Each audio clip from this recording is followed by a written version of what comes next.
This is a Vaguely Nerdy podcast where every week this brother-sister duo gets together to discuss the box office, latest film and TV scoops, along with our latest movie or show review and what we're getting into next. We're your host, Cheryl. And Jay. All right, this week we watched the final movie of the Mission Impossible franchise, Mission Impossible Dead Reckoning Part 2, a.k.a. The Final Reckoning. And Jay is on deck for trivia. What you got? Okay, so Mission Impossible trivia. There's not a lot of trivia for this last movie because it just came out. But this movie references a lot of the old ones, so this is going to be Mission Impossible related original recipe trivia. Okay. So taking it back to 1996.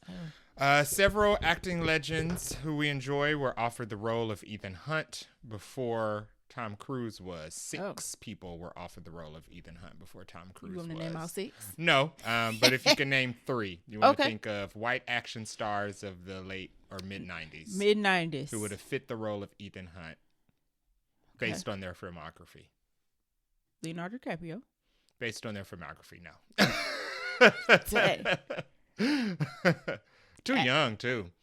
Yeah, he is. I'm trying to think of people that's Tom Cruise's age. Johnny Depp? No. Okay. That was a fair good guess, though. Also, I think, I don't know how old Johnny Depp would have been in the 90s. Okay. Tom Cruise, what, like 60 something? Yes. They could be the same age. White male, Bruce Willis is too old. Harrison Ford is too old. Well, you answered one. Okay, so which Bruce one? Bruce Willis was one, so he wasn't too old. Okay, I can't see it, but okay. Yeah, I can kind of see it. Die Hard. Yeah, but Ethan Hunt's more like, why not weak? What's the word I want to use? Swaller?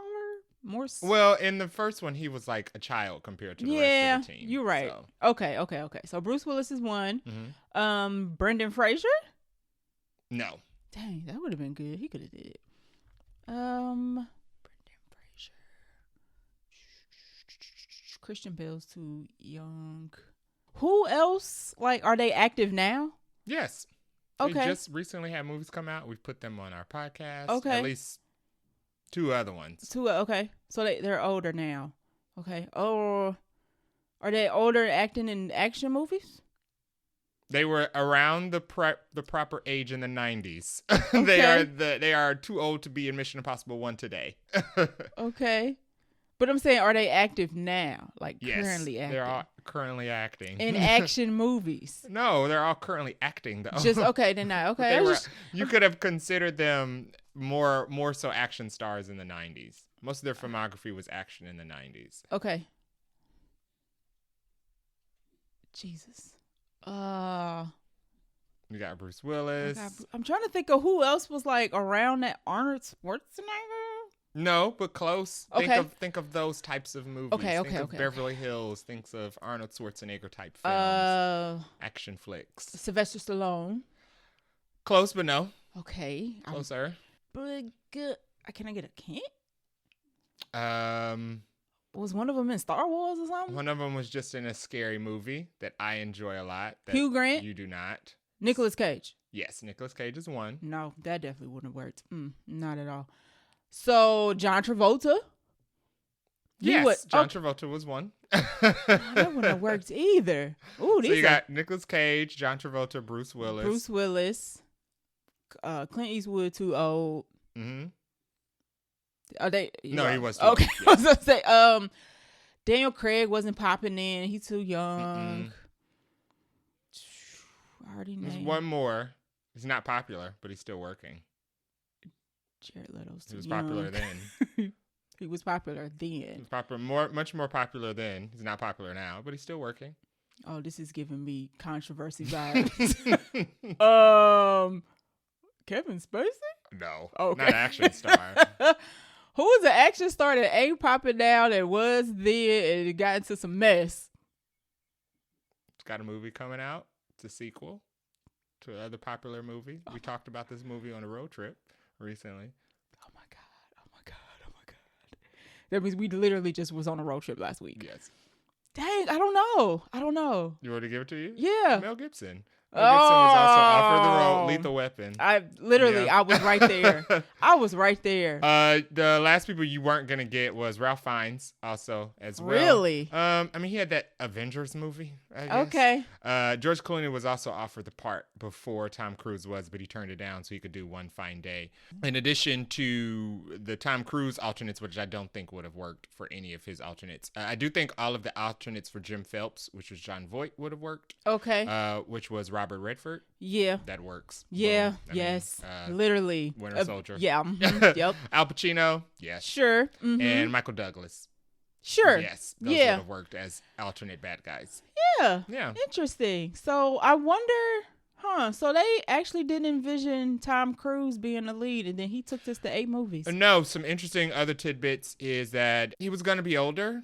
Ethan Hunt was envisioned older. Kittredge, who was the former MIF director. He's been in the movie since the first one. Right. He just hasn't been in every movie. Mm-hmm. But Kittredge, the actor, is only 3 years older than Tom Cruise. They look a lot. They look like the gap in age is wider because Tom Cruise looks younger. Right. Yeah, he looks much younger than Kittredge in the beginning. Who's played Kittredge chose to age naturally, so he looks like he's in his 60s. He ain't got that. Tom Cruise does it, so you can't tell now. Got that Coke juice. You can't tell now that they're 3 years apart, but back then, if you paid more attention, it would have been more confusing that Kittredge was the IMF director. He was only 3 years older than Ethan, who was supposed to be a rookie. Right. Yeah. Interesting. Mm-hmm. Man, these movies been around for I think the number's like 28 years, 30 years. That's crazy. Yeah, Tom Cruise is 60 now. John Voight was only 58 during the first Mission Impossible. So Ethan has aged past John Voight. Right. The oldest guy on the crew in the original. Yeah. That's crazy. What a end of an era, technically. Yeah. Technically. Maybe. Yeah. We'll get to that in our review. Should be. Anywho, that is this week's trivia. Let's get into the rest of the episode. Welcome, fellow movie buffs. I'm Jay. I'm Cheryl. Listen in as we break down movie and TV shows, tell you what's in the plot, and hear if we think you should have watched it when you had the chance. Dun, dun, dun.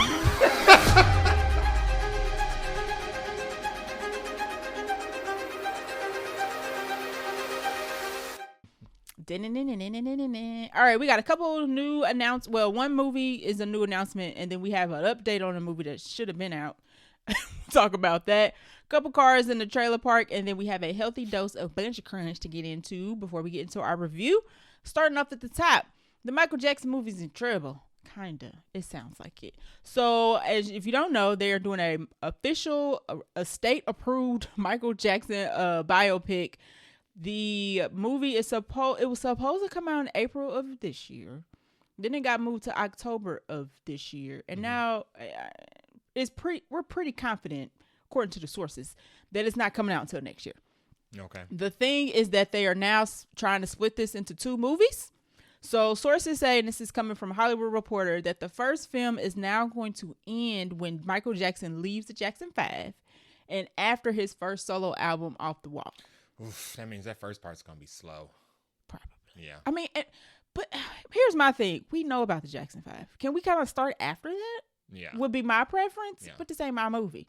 Anywho, the weirder thing is, it says a script for the potential second film is still being finalized. Now, if it's a biopic, that means the movie's not written. First Hello. of all, yeah, that doesn't make any sense. I don't like it. Split it into 2 films. The second part's not written. That means you split it before you had a conclusion. Ain't this news a little weird? Because you haven't written the second part. The even more weird part is that they are about to do 22 days of additional photography. They're not calling them reshoots. You can't call stuff reshoots nowadays because somebody will come out and be like, it's not reshoots. We know what that means. I don't know. They're taking extra pictures. They're not using a Polaroid camera. For 22 days in June, but that is for the first part of the film, not the second film. And they have already filmed 3.5 hours of footage. Now, I don't know how they have... That's a 3.5 hour movie. I mean, 3.5 hours of footage. Is that like a lot? I don't know. When you consider how much you have to cut to bring a movie to production? They must, because why else split this into 2 movies? Just make it a really long movie. People gonna sit for it. They sit for Oppenheimer. We sitting for Lord of the true. Rings. We sat for Mission Impossible. No, I'm just playing. 3.5 hours is like, sure. Because what people are not gonna probably do is come back. No. Especially if that first one don't hit. No. Especially if all the juice and drama is in the second one. I mean, the juice and drama of his How much juice and upbringing- drama is gonna be in it? the juice and drama of the upbringing of his childhood, everybody knows about. Right. And I don't think it's divisive at all. I think pretty much everybody's on the same page about the Jackson 5 and We his already upbringing. have had multiple movies. Yeah. So I think everybody's pretty much on the same page about the first part of Michael Jackson's life. And the second part is the part that everybody wants to see. Which they're not gonna like. Just to see how the movie handles it. Not just to see if there's like true. Right, because you done made your decision. We've Right. already been down that road. The man is Yeah. gone at this Right. point. I just don't this is getting a little messy. If you don't know, the director of this is Antoine Fuqua. So we got a good director. And then let me read off the cast and crew. What are the problems? I don't know. Maybe they trying to stuff too much. I don't know. It's got to be editing. It's got to be editing, pacing. Also, do we need this? But that's fine. I don't know. What about... I mean, not to like downplay Michael Jackson's career, but of course, no biopic needs to be split in two parts. I agree. And that also goes for Michael Jackson. I mean, he's like a mega superstar. He is the mega superstar. Still, but there's nothing about his life that needed to be split into two separate films. You could have put this in one. Yeah, you could have put this in one. Make it long. Just make it a long movie. If it seems too long, that means cuts. Because you don't have to tell us an entire retelling of Michael Jackson's story. The wiki exists. Especially the first part. The wiki exists, and a lot of people who are still alive when he was. So, I just don't write that. You're right. And I saw somebody say just put an intermission in it, like they did for the Brutalists. Why is this 30 hours? I don't know. Fast. You can do. What do they do? Montages. Montage the Jackson 5. Montage. You can start after the Jackson 5 and we would be okay. Some of the Jackson 5, but you don't have to do all of it. Montage through most of it. Do some hits. Show them performing some hits on stage, on TV, and then age them up, progress them, keep it going. Yeah. I don't know. So if you don't know, some of the cast, I mean, they've announced some of the cast, but Coleman Domingo's playing his dad. Nia Long's playing the mom. Miles Teller is in this, and his nephew is actually playing Michael Jackson. So what's the problem? I don't know, man. I don't know. I don't know why you need to split. I don't like the splitting into two for a biopic. Well, it's not fully written, so it's not finished. And how do you not have it not finished if you filming it? How you going into filming? That's not a good idea to go into filming for part 1 and you don't even have part 2 when written. it initially was only one part. Still needs to be finalized. Yeah. So the belief is that this is going to get moved to 2026. It's currently actually on the calendar for October of this year. I don't know why they not officially moving it. It sounds like an issue of their own making. Make a biopic and put it out. We know who Michael Jackson is. We do, and I'm not mad about him getting. I'm never mad about a movie, unless it's me not getting Batman Beyond. But I don't care about a biopic coming out for anybody, and we get them for everybody else. So why not Michael Jackson? But like, don't screw it up. Don't mess it up, y'all. We just had the one for Bob Dylan. We had the one for Bob Marley. They put themselves Oppenheimer in the corner when they wanted to do this. The most scandalous thing Bob Marley did was cheat. Right. So they all cheat. That's part of the biopic. We know that part, but if it ain't no cheating in there, boo, boring. I feel like they made this mess themselves. Yeah, we gonna see. I mean, it shouldn't be that complicated. They need to. I mean, he's Michael Jackson, y'all. Like, it's easy work. We already know everything. We know. You're not gonna surprise us with nothing. Right. There's no. We're just waiting to see how you depict it. Everybody has already seen the life of We're Michael here Jackson. for the cast. We love to tour. Right. We love touring. Make sure y'all put that clip in there. Right. So we'll see as we learn when we get an official release date. We'll let y'all know because we ain't got one. I'm not excited for this. I'm not excited for any biopics, and especially a biopic of a person I know. Even if it's somebody I don't know, it's easier just to read. I'm gonna need to see some reviews first. Trailer. It sounds like it's gonna have a lot of music. I don't like Michael Jackson music, but musical movies. Well, and we know it's not like Michael Jackson performing. Like if they did like a tour of his and then made it into like a movie, like Renaissance, I watch that. Yeah, but he gone. Yeah, so that would have worked. We can't get it. Yeah, there's got to be some found footage they can piece together to make a movie. But you're right. There have already been Michael Jackson 5 biopics. So, but this is a state approved apparently. So it's supposed to have more oomph. in truth. Makes me more worried about that. In pieces that they are absolutely not going to talk about. So we'll see. I don't know. I'm worried. I ain't gonna lie. I want to know what is everybody going to go see both parts? That's what I'm saying. I feel like you could just skip part 1.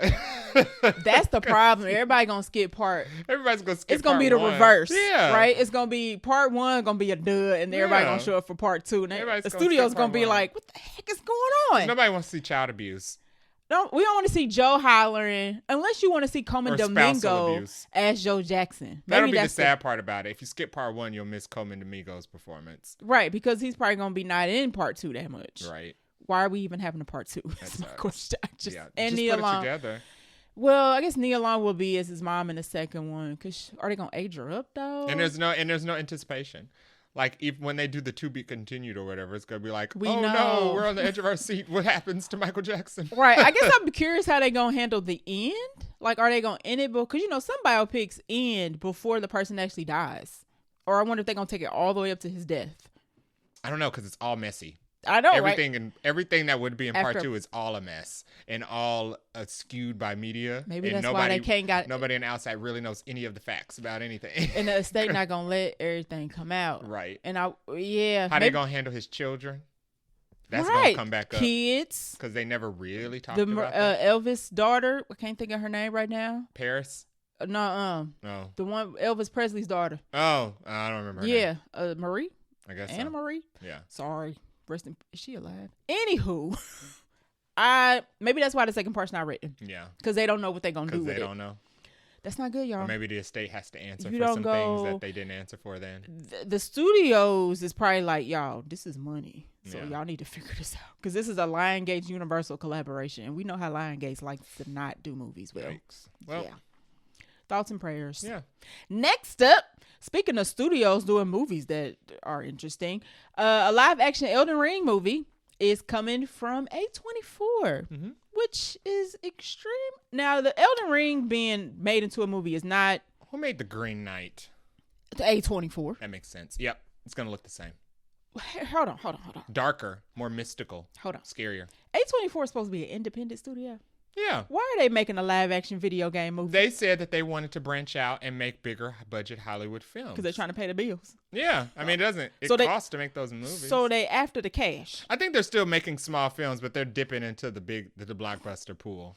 Listen, they said we want some of that money too. That's what they about to scratch the indie off their name. Like, no, thank you. Yeah. So yeah, Alex Garland, however, who I think is probably a pretty good choice for this. Now, Alex Garland's from Warfare that just came out, Civil War, which we reviewed on the podcast, and he is from the 28 franchise, 28 days, years, months, whatever later. He is directing the first one. He's co-directing the first one. He's set to direct this, which I mean, I feel like this fits based on his Jay's. This is more Lord of the Rings trends more into like a dark Lord of the Rings. I mean, Elden Ring. Elden Ring, yes, is more like the world and how it's set up. You don't think it fits within like it's mystical more of warfare movie? It's more of like who did Lord of the Rings? Peter Jackson. Yeah, I feel like Peter Jackson could do this really well. Peter Jackson's done. Or somebody who does high fantasy. I haven't seen high fantasy from Alex Garland. I see war and horror. I mean, he's like, if I can just blend the two with the right amount of money. I mean, he could do well, but I haven't seen it from him. You know what's interesting now? I'm reading this. Warfare and Civil War are both A24 movies as well. Yeah. So they sticking to who they know. That's what that is. I think it's interesting. The independent studio is now dipping their toe into the live action video game adaptation. Because as we have said on this podcast 12 times, this is the new wave. Comic book movies is maybe about to take a backseat a little bit. Because we got Mario, we got Minecraft, we got Zelda coming out, we got every other thing. And now we have Elden Ring. So if you don't know what Elden Ring is, I have not played it, but I know what it is. It is a RPG game, and Jay kind of already described it. It's like dark fantasy. You know what Dark Souls is? Yes, I know what Dark Souls is. So would you describe it as like a darker, more mystical Lord of the Rings video game? Yes, that's exactly darker. You know that it's very when we went to popular. Comic-Con, that rock with the big creepy hand crawling out of it, that's from Elden Ring. Oh. That was that. Okay. Yeah. Very popular. Yeah. I mean, I know it was popular, but you're right. There was a nasty little egg with a little snot and goo coming out of you. You can take like a picture by With a giant arm. Everybody was very excited, and I was like, this is nasty, y'all. But it's an extremely popular video game. Basically, you go off on adventures and whatnot, and vast environments, is dungeons and magic. And do we have like different wizards and stuff in this? It's you build your own character. There you go. Build your own character. So there's no storyline. There's a story, but it's chopped cheese. Okay. It's a mess of ideas. You can read the wiki from front to back and still not get it. Okay. Yeah. So I'm very curious of what storyline. They can really make up whatever they want to. Maybe that's why they picked it. Because they were just kind of like, we can kind of do whatever story we like. So yeah, as we learn more about this, we will share. I think it's interesting. Oh, one thing I didn't mention is that the game is based on a story written by George R.R. Martin. And if that does not sound familiar to you, he is the guy who wrote the novel series that Game of Thrones is based off of. He has still not finished it. And he's not going to finish it. He don't seem like he in a rush. No. He old though. He might want to get on it. But yeah, so Elden Ring, the video game, is based off the guy who wrote the book that Game of Thrones is based off of. So maybe they might reach out back to him to write. No, because it's gonna take too long. So maybe not. I'm expecting high fantasy. Yeah, it's gonna be. I'm expecting it to be a little scary too, because it has like monsters and stuff in there. The egg with the arm. Yeah. We're thinking in the realm of high fantasy Lord of the Rings. I wonder if this is gonna be like A24's most expensive lots movie. of wizards, lots of swords, lots of Balrogs. We need budget. We need cash. We need CGI. A little Wheel of Time-ish. Practical R.I.P. fix. to that. Okay. Yeah. People not happy about. I was actually thinking about watching that, and now I'm like, for what? I like high fantasy stuff, so I'm just interested to see what story they can do whatever they want, because the story's not. I'm wondering who's gonna sign on to this, because people try to be like highbrow, like video games adaptations not good, but this A24, so they might be like, ooh, this is bougie. It could be live action video. So, we'll see. We will see. But that is it for all our news this week. Now, let's roll into the trailer park. Toot toot. BB. First trailer on the list is for the Amazing World of Gumball series reboot that is coming to Hulu/Disney Plus. This was originally on Cartoon Network before it's canceled because they cancel everything. I was going to say, didn't they get rid of Cartoon Network? Yeah, because of HBO. Yeah, so anyway, the Amazing World of Gumball is back. This is one of my favorite cartoons of all time. The trailer's funny. I laughed. It goes between Amazing World of Gumball and Adventure Time. Wait a minute. Are they the same? No, they're not the same. I'm saying those are my favorite cartoons of all time. Adventure Time and Amazing World. But they have that same feel. Yes. Okay. Yeah, they're both like unserious comedies for children that have adult jokes. I was gonna say, are these kids? I guess they're like tweens. Yeah. It's like for tweens, but people were quite excited about this. People are also quite confused why this was on Disney Plus. Gumball's hilarious because it's one of those kids cartoons, kind of like SpongeBob, kind of like Powerpuff Girls, kind of like Foster's Home for Imaginary Friends, where it like skews towards adults. Just a little bit. It's a kid show, but if you're the adults in the room babysitting you, they'll also enjoy watching it too. And keep tuning it in. Yeah. We don't have a release date for this though. It just said coming soon, so I thought that was interesting. But it's only a minute or so trailer.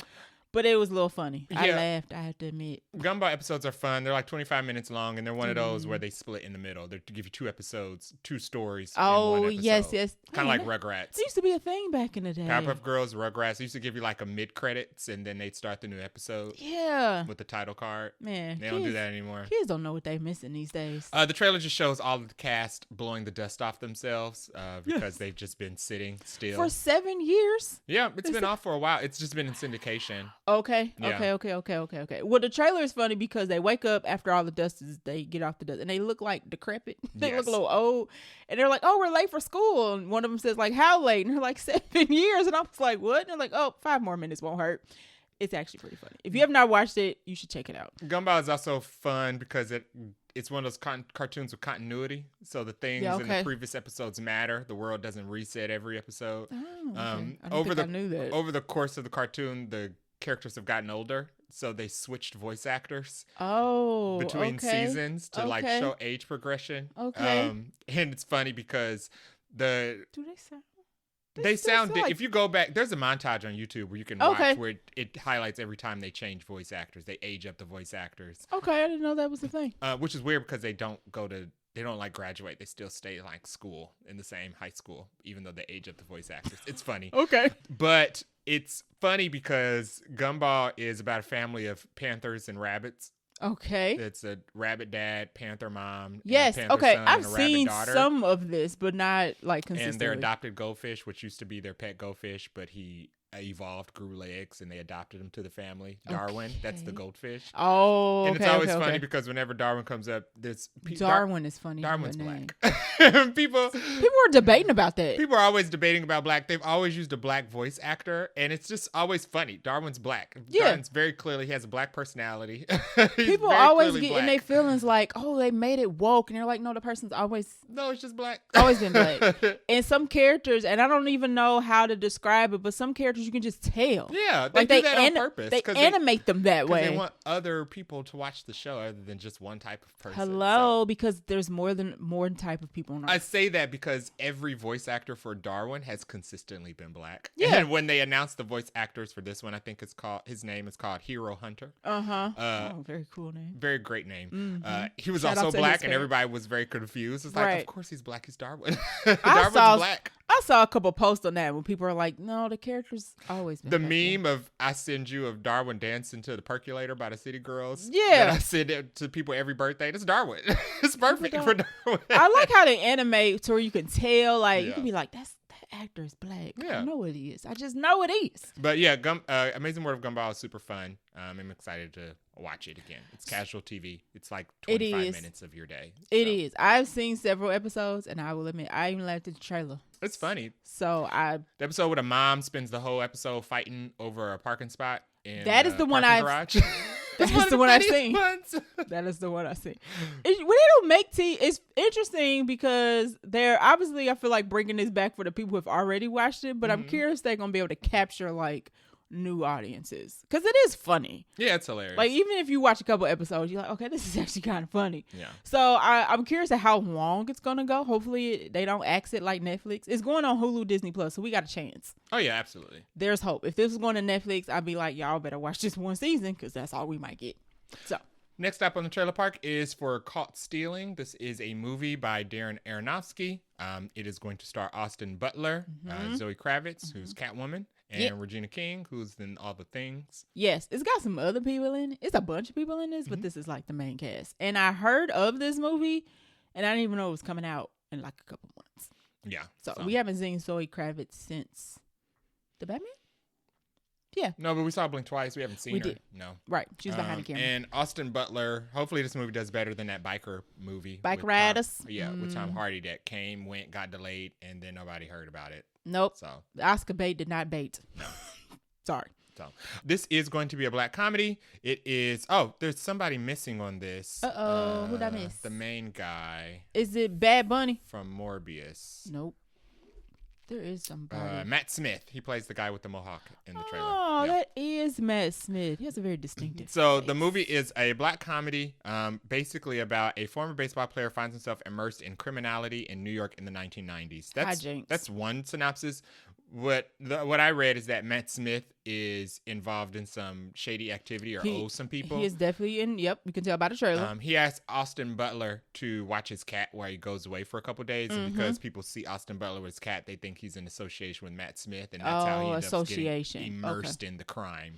It's definitely a movie of hijinks and crime. So he's trying to survive, but also catch up with Matt Smith to figure out why people are after him too. Right. And Zoe Kravitz plays his girlfriend. Yes. Austin Butler's girlfriend. And Regina King plays some form of the law. Oh yeah. She's given detective. So I think she's looking for Matt Smith, but she thinks Austin Butler is like an accomplice of his. Yeah.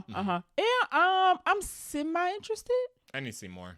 Yeah. This wasn't enough. I'm semi interested.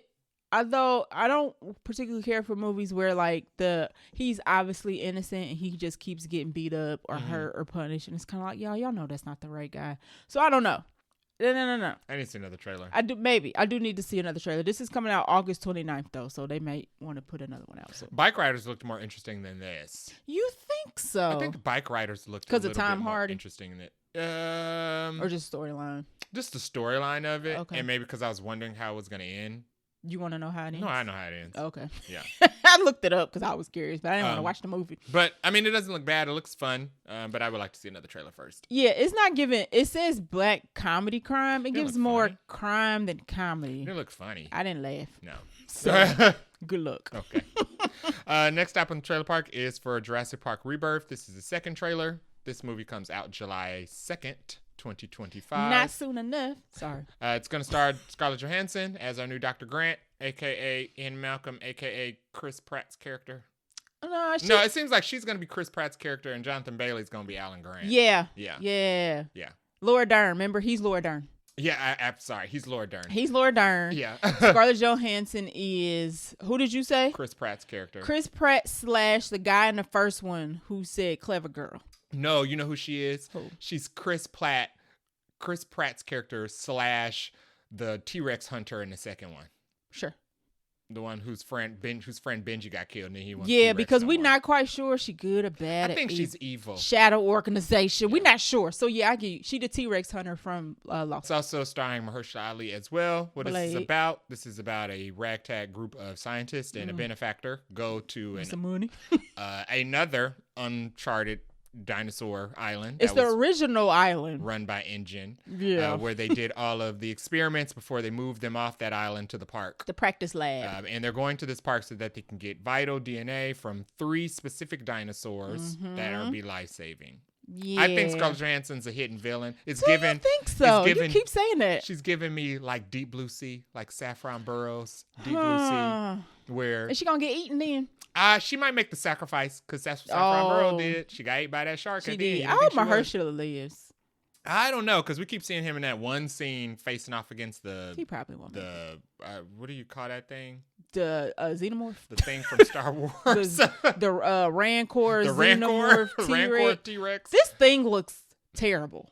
Like it looks pretty we see scary. more of it and I mean terrible in a good way. We see more of it in this trailer because somebody is stuck behind the glass, whatever glass cage they got it in. He about to get eaten and he's like, please let me out. And the girl's like, I can't let you out. It looks bad. The best thing about the trailer is it shows more of the dinosaurs. We get a lot of T-Rex. We get a lot of T-Rex. We get a lot of the Rancor. Yes. We get the some more of the long neck ones. We do. Bronchiosauruses, I think. I'm not a paleontologist.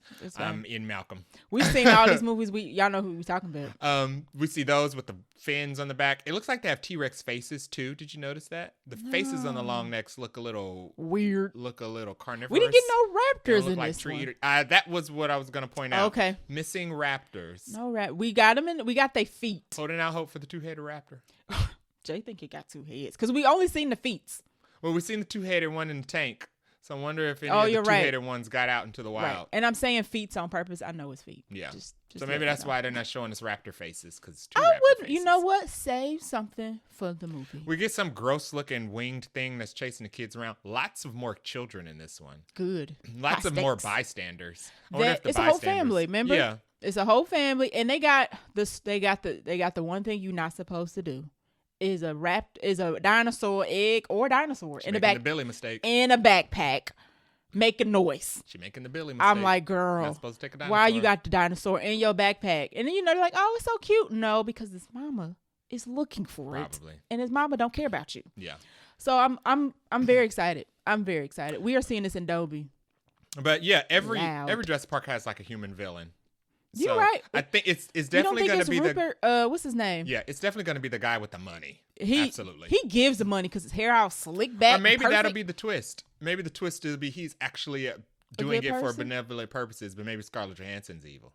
Maybe. Yeah, maybe. Because what is she doing here? We don't know. Her and Mahershala have a very shadowy organization that do things. What did she say in the trailer? He gets people in and out of places. Where we not supposed to be seen. Like, what else do y'all be doing on your off days? And it was in the first trailer, they try to get Jonathan Bailey when they recruit him. They say, can you be ready to go tomorrow? I'm like, the number one scam is to give you a sense of urgency. Right. You need to go today. Something. We need to get you to do right now so you don't have time to think about it. So nobody can go ask you no questions. Yeah. It's giving me she might be the villain. I wouldn't mind it. Yeah. I wouldn't mind it. Maybe she's going to steal the DNA while they're trying to use it for curing cancer. Maybe her plan is to like steal it so she can sell it. I wonder if we're gonna get the Lost World where most of the movie is them with the dinosaurs, and then the last part of the movie we back on like home base. It doesn't seem like it. But I don't know. I haven't. I don't know how long this is either. I need to go back and watch like the trailer to Jurassic Park 2 to see if they ever hinted that they would get off the island. Right. 'Cause that's the only one I can think of. I don't remember. I don't know if they ever hinted at San Diego. We was going back. Yeah. I don't know. I don't know how long this is, so that might determine. If it's only like an hour and 58 minutes, then we're probably not leaving. Yeah.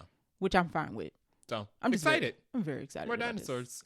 Nobody else does it like Jurassic Park. I don't care how good or bad the movie is. Nobody does dinosaurs like Jurassic Park. Great. Even the last 3, like we said, if people didn't like very well, but they made $1 billion.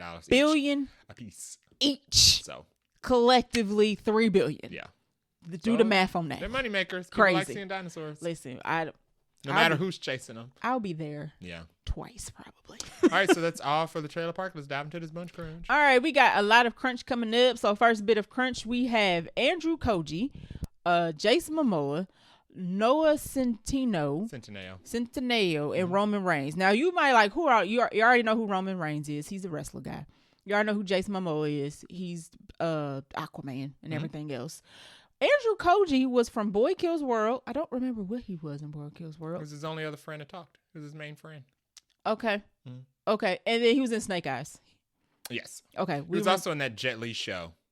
Not Jet Li show. Bruce Lee show. That was on Showtime, the martial arts show that was written by Bruce Lee, but he never got to like make it before he died. Yeah. Okay. I think I like him. He was pretty cool. He played like the Bruce Lee character. Okay. And then Noah Centineo. Did I say that right? Yes. You know him as the Adam from Black Adam. He is. Yep. And he was also in Warfare, which you guys see, which I kind of want to see because it keeps coming up. He's also on that Netflix show. He's the main character in that Netflix show about the secret agent or the Secret Service agent working for the White House. Oh, I know what you're talking. Is that him? Yeah. Hold on. Really? Listen, I'll skip right past that. The Recruit. Oh, okay. Yeah. Okay. He looks different. Maybe not. His hair. He has a lot of hair. Yeah. This ragtag team are all in talks for a new Street Fighter movie from Legendary, live action Street Fighter movie from Legendary. We've been talking about this one for a while. I can see all these people being in this actually. So Andrew Koji is supposed to be playing Ryu, the dark hair one with the headband. He looks like him. I was gonna say Noah Centineo is supposed to be playing the other one. The one with the blue headband? I remember. Ryu and Ken. Nope. It's not. Is it Ken? Ain't it Ryu and Ken from Street Fighter? No, hold on. It is. That's like a rap lyric. Ain't it? Is his name Ken? Street Fighter. I'm pretty sure it's Ryu and Ken. Yes, it sure is. Is it? Yeah. So he'll be playing Ken. They're going to dye his hair blonde. Let me see. Ryu. Yeah, Ryu versus Ken. I don't know. I know the. Oh, it's not blue. He's just got a blonde wig. Yeah. Yeah. So I know the story of Street Fighter, but I did not. For some reason, I don't remember. Look at me knowing something. Street Fighter was not my game. My choice of fighting game. I was stuck between. Too young. My first fighting game was Rival Schools, and then I was stuck on Tekken and Mortal Kombat. You young. So he ain't that young, but he young. Yeah. But yeah, Ryu and Ken was like the duo. So, I played Marvel vs. Capcom, but that was for Marvel, not for the Capcom. Right. Side, so. Okay. There we go. So who was supposed to play Ken? Noah. Mm-hmm. Okay. So who is Jason and Roman? I think they're just going to be playing other characters. Okay. There's a lot of characters Fighter. in Street Fighter. What's Street Fighter about? It is about a underground street Mortal fighting Kombat tournament. With not fantastical elements. Yeah. It has fantastical elements. They have like powers. Ryu is supposed to be like cursed with a darkness that he can only use to that he only uses to like fight over evil. He's whatchamacallit from Tekken. Overcome himself. He's like Bob in Century. Okay. Okay. But martial artist. I'm not. I mean, this whole cast makes sense. Sure. Yeah. If this movie is gonna make it, I don't know. Once again, video game to live action adaptations taking over. Hopefully, we'll to the list. Hear something about the next Mortal Kombat first. Oh, They're taking forever to get that out. They need a trailer. Yeah. We got pictures, but no trailer. It's taking them forever to get that sequel out. Man, listen. And we're now about to have another Street Fighter It better movie. be taking long because they perfecting it. This should be. That's all I got to say. I think this will be like the third Street Fighter movie. Yeah, you're probably right. I know there's first at one least was Jean-Claude Van Damme. Ooh. Then they had the Chun-Li spinoff with the girl who played Lana from Smallville. Ooh. Third time's the charm. Yeah. So maybe. It's we'll legendary. So it's possible it could be good. Yeah. We'll see. Kieran Culkin has been cast as Caesar Flickerman, and Elle Fanning has been cast as Effie in The Hunger Games: Sunrise on the Reaping fits and prequel fits. film. So I think they both fit. Sure. Although I have actually never seen Kieran Culkin in anything. He looks the part though. Kieran Culkin? I've seen Macaulay. I ain't seen Kieran in anything. Oh, you didn't watch Succession. I didn't. Okay. But he's liked, and he just won a Golden Globe or Oscar. You saw Kieran. You saw Home Alone, too. Okay. So you saw Kieran Culkin. Okay. That counts. Like 20-something years ago. Sure. If it doesn't count, he need to take it off his IMDb. You're right. You're right. But they stacking the cast for this prequel, so shout out to them. I'm interested why they're including every single person. So it's the younger version of everybody. Haymitch just know everybody. He never met anybody for the first time in the first of everybody. Yeah, you make a good point. He didn't meet anybody for the first time in the first I want to read the book. He knew all of them. Just to know how all these people was interconnected. And it's funny because it's kind of like the world of Hunger Games is interesting because you never know who's gonna die. It's very rare that you'll grow of old age in the world of Hunger Games because you could be selected or you die some disease. So it's like now we're just gonna see. Yeah, there's a whole bunch of people in Hunger Games who were never in danger of anything ever because we know them from the beginning and we know they didn't die by the conclusion because we've seen other movies. Yeah, interesting. Ha ha ha! Knock on wood. Next scoop of crunch is Devil Wears Prada 2 is moving to May 1st, 2026. I don't know when the original release date. It had a release date? It switched with the next bullet point, I think. Oh, okay. But it is officially going to be the summer opener. Because, May 1st kicks off summer movie season. Mm-hmm. So that's better to be good. Please be good. Please. Meryl Streep, Emily Blunt, and Anne Hathaway are all set to return. And Stanley Tucci. This better be good. Don't disappoint us, please. I think it can be good. It should be. I think all the parts are there. I feel like these people wouldn't sign up if it wasn't. So I'm going to have confidence in that. Yeah. All the parts are there. I think it should still be good. Yeah. I mean, it's a good... if you have not seen the original, what are you waiting for? Please go watch it. Yeah, it's really good. I did see somebody say, I watched it and it wasn't worth the hype. Like, shut up. You're a hater. That's strange. You're weird. Yeah. Probably don't like good movies. Next group of crunch was related to our last crunch is Avengers Doomsday and Avengers Secret Wars are both being delayed to December 2026 and December 2027 respectively. Good. I don't remember their original release dates either. Were they summer films? You really getting vaguely nerdy today. I forgot their release. Here's the thing. They were both May movies. I said because they were supposed to kick off the summer season. Once you announce a movie like 1.5, 2 years out, I forget about the release date. You're not wrong. But we supposed to be nerds now. You're letting me down. You're embarrassing me. Okay, so these were summer films. These were both going to come out May 26th. 2026 and then May 2027 because they were going to kick off these were going to be Marvel's kicking off the summer movies. Okay. So they said that they needed more time, which is not a surprise because everybody was shaking in their boots about they're not going to be able to do this in a year. I'm like, they could have if they wanted to, but I think it's good that they are taking their time. Like having more time to make a movie is not a bad thing. I know two people who are pissed off about this. Who? What is there to be mad about? One, fans. Come on. We always find something to complain about. Letting them have more time to make a movie good is not something you complain about. Yeah, I'm fine. It's just waiting a little bit longer. It's only 6 months if you think about it. Two, Jesus. I know the board of SDCC is pissed. Now I know they are mad. I still think fuming. I think Marvel's still gonna show up. They're gonna show up, but they ain't gonna show up. They're gonna be freshly off of a video to talk about. Yeah, no, right. Yeah, well, so Fantastic Four still comes out. Reconfiguring Hall H as we speak. I don't know. Yeah. I'm curious. Some people are like, took this news thinking that Marvel not showing up at all. No. Which, I don't know. They could, but we got a whole slate. They could not. There's been DC years. Don't. Nobody cries about that. Because nobody cares. That's true. People actually sleep outside for Marvel Hall Nobody H. cares, but we don't care, but we do question. Right. we are curious, so why? But people actually line up for Marvel Hall H, so people are like, oh my God, are they not coming? It's in like 2 months. So they know if they coming or not. We just don't know. I mean, they coming because Fantastic Four. True. I still think they coming because of Fantastic Four. Because they delayed these movies. They didn't mention filling the gaps with anything, which I don't think they plan to do because they still said they want to cut back. So right. I mean, we might get one other movie in this. I mean, we might get one other movie in 2027 because right now all we got is Secret Wars. Was D23 last year? Yeah, so we're not getting D23 this year. They're absolutely not going to Comic-Con. It's closer to D23 now. But I feel like they still... Kevin Feige made a point to say that was last year, that they planned their schedule around what they going to do for Comic-Con. Oh, yeah. And then Bob Iger said... Sure. Yeah. Not this year. That's a plan if they're not going to do nothing at Comic-Con.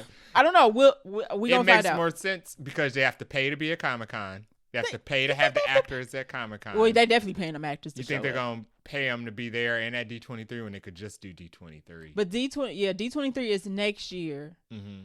I don't know. It's up in the air. People are very concerned that Marvel is not showing up for SDCC this year. Yeah. And we won't know until probably for another month. Maybe. They'll just slide it in somewhere in some other unrelated article like, oh, by the way, we are or not showing up. So we'll see. So Spider-Man Brand New Day now comes before Doomsday. People were making that a big deal. I don't care. People think that means that it's official that Spider-Man is street level.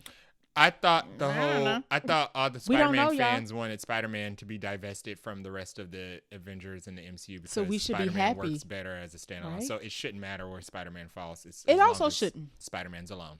That's what everybody wants. So. That's no multiverse, right? Everybody wants Spider-Man on his own without the rest of the characters. So it shouldn't be connected. I was confused when everybody was complaining about, where's Spider-Man? Why does it matter? He's alone. He's supposed to be a standalone character. Literally find something about everything. I don't want him in the universe. Exactly. So. Exactly. And Dune Messiah comes out the same day now. For now. It's going to get moved. We're calling it Doomsday for now. Until they move it. And then we'll be like, and then WB gonna be like, no, we're not playing that game with y'all. Yeah. No, we're not doing it. Yeah. People are like, there were people saying that Dune is gonna make more money than Doomsday. Say that again? I didn't hear that. It's not. Dune Messiah is gonna make more than Avengers Doomsday? It's not. On what planet? It's not. In what hemisphere? It's gonna make on Dune. On what? On the Dune planet.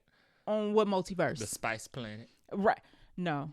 It's not. No. Dune has not made more money than Avengers movie by itself. No, it like hasn't. Opening by itself. No. But the whole rhetoric now is that people want prestige. They don't want. No, they don't. They don't want Marvel slop. Listen, everything is prestige, independent films that have meaning and isn't about the MCU and Marvel slop. Listen, Lilo and Stitch, a remake, is literally about to make a record of Memorial Day weekend openings. Disney remake slap. Record. Doesn't count if it's slap. Memorial. It's literally about to make its budget back this weekend. I do not. Minecraft has made $900 million. I don't hear nothing about nobody wants live action remake slap, Cheryl. What do you not understand about that?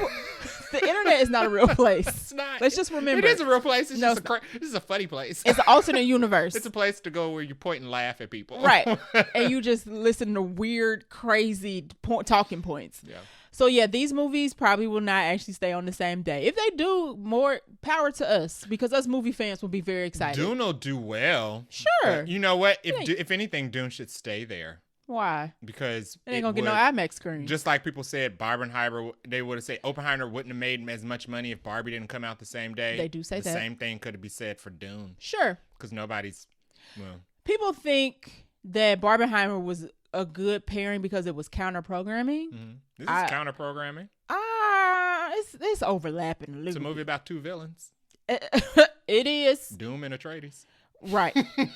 If you didn't know, two awful terrible people. is not a good person. Yeah. Okay. They call trying to rule the world. They're not calling him Messiah because he's two terrible people with the God complex. Doom and Paul Atreides. Double feature, guys. That's perfect. Double feature. Doomsday. So we'll see. It works. Avengers is definitely still gonna make more money. Oh, absolutely. Come on. People are crazy. It's the return of Robert Downey Jr. Yeah. The one that people don't want to play Doom. Yeah. Also, another argument point is people don't want him to play. Like, it's done, y'all. It's done. Are y'all not gonna see it? The movie's been made. They're delaying it. They're not delaying it to recast him. So it's done. It's over. He's probably gonna be in both of these movies. Yeah. if they have their way. So yeah, we'll see if Marvel shows up at SDCC. Me and Jay don't do Hall H. Not for Marvel. Because we don't like sleeping outside. I like to enjoy my time. But I do like being in the atmosphere. Yes. And Marvel having a panel keeps people from being on the show floor. Mm-hmm. So less congested. Thank you. So Marvel, just show up for that. Shorter lines at the offsites. Yes. Shorter lines. It literally takes like 5,000 people out of the pool. Yeah, it does. Because they are sitting in Hall H all day. Yeah. So I hope they come for that. So you're right. I do hope they come. I hope they come to get people out of the way from the rest of the convention. Yes. Because last time we were actually at a Mexican restaurant having tacos during Hall H, and we was just scrolling. Yeah. Twitter. And we felt like we were there because we were down the street. We were literally in the atmosphere. So I hope they come because they do bring, I feel like Marvel still brings like the electric atmosphere and all that jazz and news. Obviously we want the news. Yeah. So we'll see. I feel like if they weren't coming, they would have said by now. Or maybe they weren't coming next year? No, this year. Oh, I know. They're still coming this year because Fantastic Four. People think they're not. Why? Because Doom got moved. But Fantastic Four is still around. I didn't say it was logical. That I'm just telling you what sense. I didn't know people were saying that. No, people are saying they are not coming this year. But Fantastic Four. Listen, I don't. They literally positioned it so they could do the same thing this year. They're probably going to show the movie in there just like they did Deadpool. That was the whole point. Listen, I didn't say it was logical. I just said that's what people were saying. Okay. That doesn't make any sense. I didn't know people were saying that. Yes. I don't think they'll be there next year. You don't, because of D23. Because of D23. Yeah. And, I mean, what are they going to talk about? That's fair. So, unless they wait till next year to announce the slate. Because what comes out after Fantastic Four? We have to Doomsday. Yeah. It's a whole year. So they have nothing to talk about. Yeah. Well, no, I'm sorry. Brand New Day. It'll be Fantastic Four, then a whole year, and then it'll be Spider-Man. But does Brand New Day come out before Comic-Con? It comes out that's a great question. Yeah. You also know that's Sony, so I don't know how they do that because it's not, Yeah. Sony probably like, no, we do our own panel. Is this even a Sony MCU collaboration, or is this just a Sony Spider-Man Brand movie? New Day comes out. It comes out after July 31st. They have nothing to talk about at Comic-Con. Unless Sony lets them show that movie. No, they're not. Because I don't know if we'll still be talking about Fantastic Four a year after. No. Other than wondering and then we would pick up at. And they're not going to talk about Doomsday 6 months early. No. I don't know. We won't even have a trailer for Doomsday by the time Comic-Con comes out. Maybe a teaser. Maybe a teaser. Maybe. But that's like 6 months in advance. Yeah, I don't know. So you're right. Next year is probably way more dicey. Which is okay because I don't know if we're going to be able to do Comic-Con next year. That's fine with me. We got a big trip. We'll figure. I do want to go like a day or two though. Ain't going to be no news. Right. So we'll see as we're still going to Comic-Con this year, and as we know more about if Marvel's showing up, we'll let you know. All right, so that is all the movie news, Buncha Crunch, and Trailer Park this week. We're going to take a short break and get into our review, which is Mission Impossible: The Final Reckoning.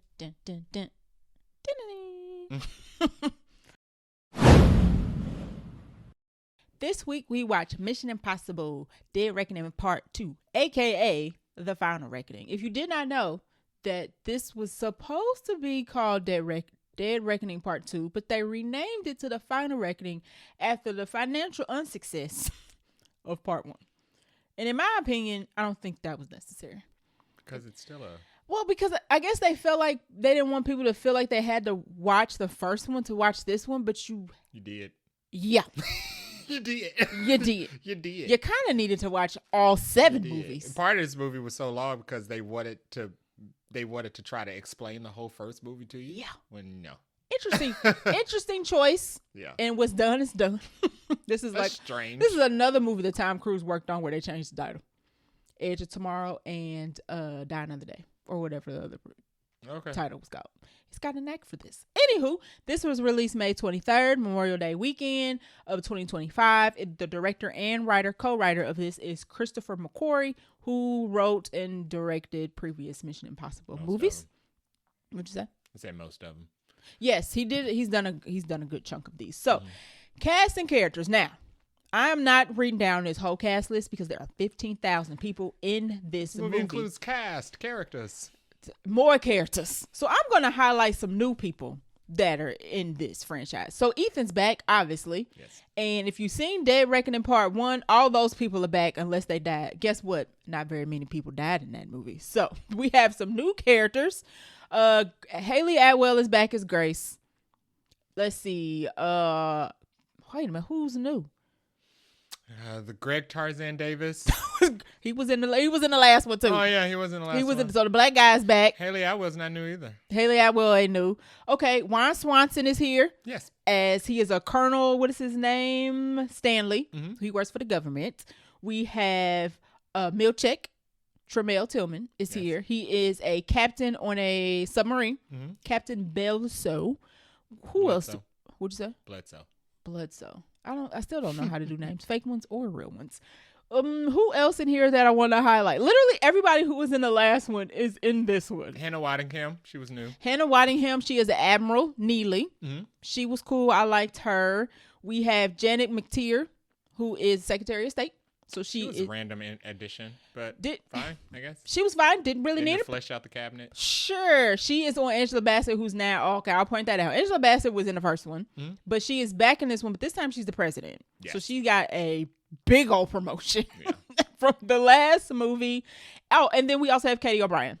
She is one of the crew members of Milchek's. I'm going to call him Milchek. Sorry. Sub. Yeah. So, yeah. That's everybody. Yeah. And the rest of the cast is everybody who was in the last one. Exactly. And some fillers that we don't really care about. Yeah. So, yeah, that's the cast and crew. That is like the worst cast and crew segment that I've ever done. But it's fine, y'all. It's fine. Go to the Wikipedia page if you want to know everybody who's in this movie. Runtime of 2 hours and 30 minutes. Long. Wait, 30? 2 hours and 30 minutes. That was 50. That's not good. It was only 30? It was 2 hours and 30 minutes. Sir. Oh, I thought it was 2 hours and 50 minutes. Did it feel like 2 hours and 50 minutes? Yeah. Mm-hmm. We'll get to that in our review. When you said there's 45 minutes left, I was like, no. It's like an hour. Now, I guess it was only 45 minutes left. Yeah. 2 hours and, hold on one second. What's 170 minutes? That's 2 hours. That is 2 hours and 50 minutes. Yeah. Are you crazy? Yeah, you didn't know that. You know what's funny? You know what's funny? When movies start, when we go to a movie and after the trailers are done, I look at my phone to know what time it is. Because every now and then on certain movies, I look at my phone again and be like, what time is it? How much time is left? And on this one, 10 o'clock is near and I'm like, why is this movie still on? Because I thought it was 2:30. It's 2:50. Jesus Christ. Yeah. It feels like 2 hours and 50 minutes. When we got there, our movie was at 7 when we got there, and I was like, how long is this movie? And I 2:30. Damn, I looked at it, and I was like, 2 hours and 50 minutes. So immediately I was like, well, popcorn for dinner, because by the time I get out of here, everything will be closed. So everything was closed. This is my meal. Dang, you're right. That's funny. 20 minutes of time, just I was like, where is this extra time coming from? Yeah. I was so confused. That explains it. So the movie is long. Yeah, it's long story short. Budget is around. Now, depending on who you look at, the budget is either $300 million or $400 million. It's somewhere too high. It's a lot of money. It's 300 to 400 million. I think Variety and Deadline and maybe Hollywood Reporter say one number and one other trade say another number. It's probably somewhere around $400 million, which is a lot, which means if you do the typical 2.5 times budget, it needs to make like $1 million. $1 billion. Yeah. To make its money back. Yeah, so, like minimum 850, but minimum 850 is just like hitting the profit barely margin. Scooting by. Now, I think Fallout only made, I'm saying only in terms of just saying it, 750 million-ish. The best one. Which is the highest. So if it needs to beat Fallout, it needs to make over $750 million. How much did it cost to make Fallout? $300 million. So they went up on the budget, but I don't know if the box office is going to match it. Everybody's saying this one's going to make $1 billion. The opening weekend is good. So domestically it's made $24.8 million opening day. Mm-hmm. The film is projected to do $63 million for the 3-day. And because it's a holiday, they always do 4-day weekends. So for 4-day, $77 million over the holiday domestically, which is the highest of the franchise. So right now it's doing good. It's all gonna matter about legs. It's gonna end at 77 domestically, or just hit this weekend at 77? Just this weekend. Oh, okay. Just for the 4-day weekend. Everybody's saying it's gonna make $1 billion. Tom Cruise has been doing a lot. It's gonna make a what? $1 billion. You think it's gonna make $1 billion? I said everybody's been saying it's gonna make $1 billion. Mm-hmm. I am not a box office estimator. I'm not either. I do kind of, but every now and then I peruse box out. It's called Box Office theory discussion forums. And a lot of them like to track movies and stuff, and it's numbers interesting. Are fun. People like, do like numbers. People are like, oh, well, why is everybody so invested? How much it makes? Because numbers are fun. Numbers have been fun if since you the dawn of can time. do box office tracking without a bias, great for you. Yeah. A lot of those people do it just to nitpick and argue. Numbers are fun. But some people just like numbers because they just like tracking numbers. And weekends like this are amazing because you got Lilo and Stitch breaking records. You got Mission Impossible breaking franchise records. It's supposed to be fun. Yeah. Numbers are fun. That's why people gamble. That's why people bet. That's why people play the lottery. That's why people keep statistics. That's why people, I don't know. Do other things with numbers. Some people like statistics. It's fun. But we'll see. I don't know. The way I think it's going to make $1 billion. The way this movie is getting received, I don't know. I don't think this movie is going to make $1 billion. And it's also long. Outside of the fact that it's long. It's a long movie. Yes. It has other competition. Yes. Mm-hmm.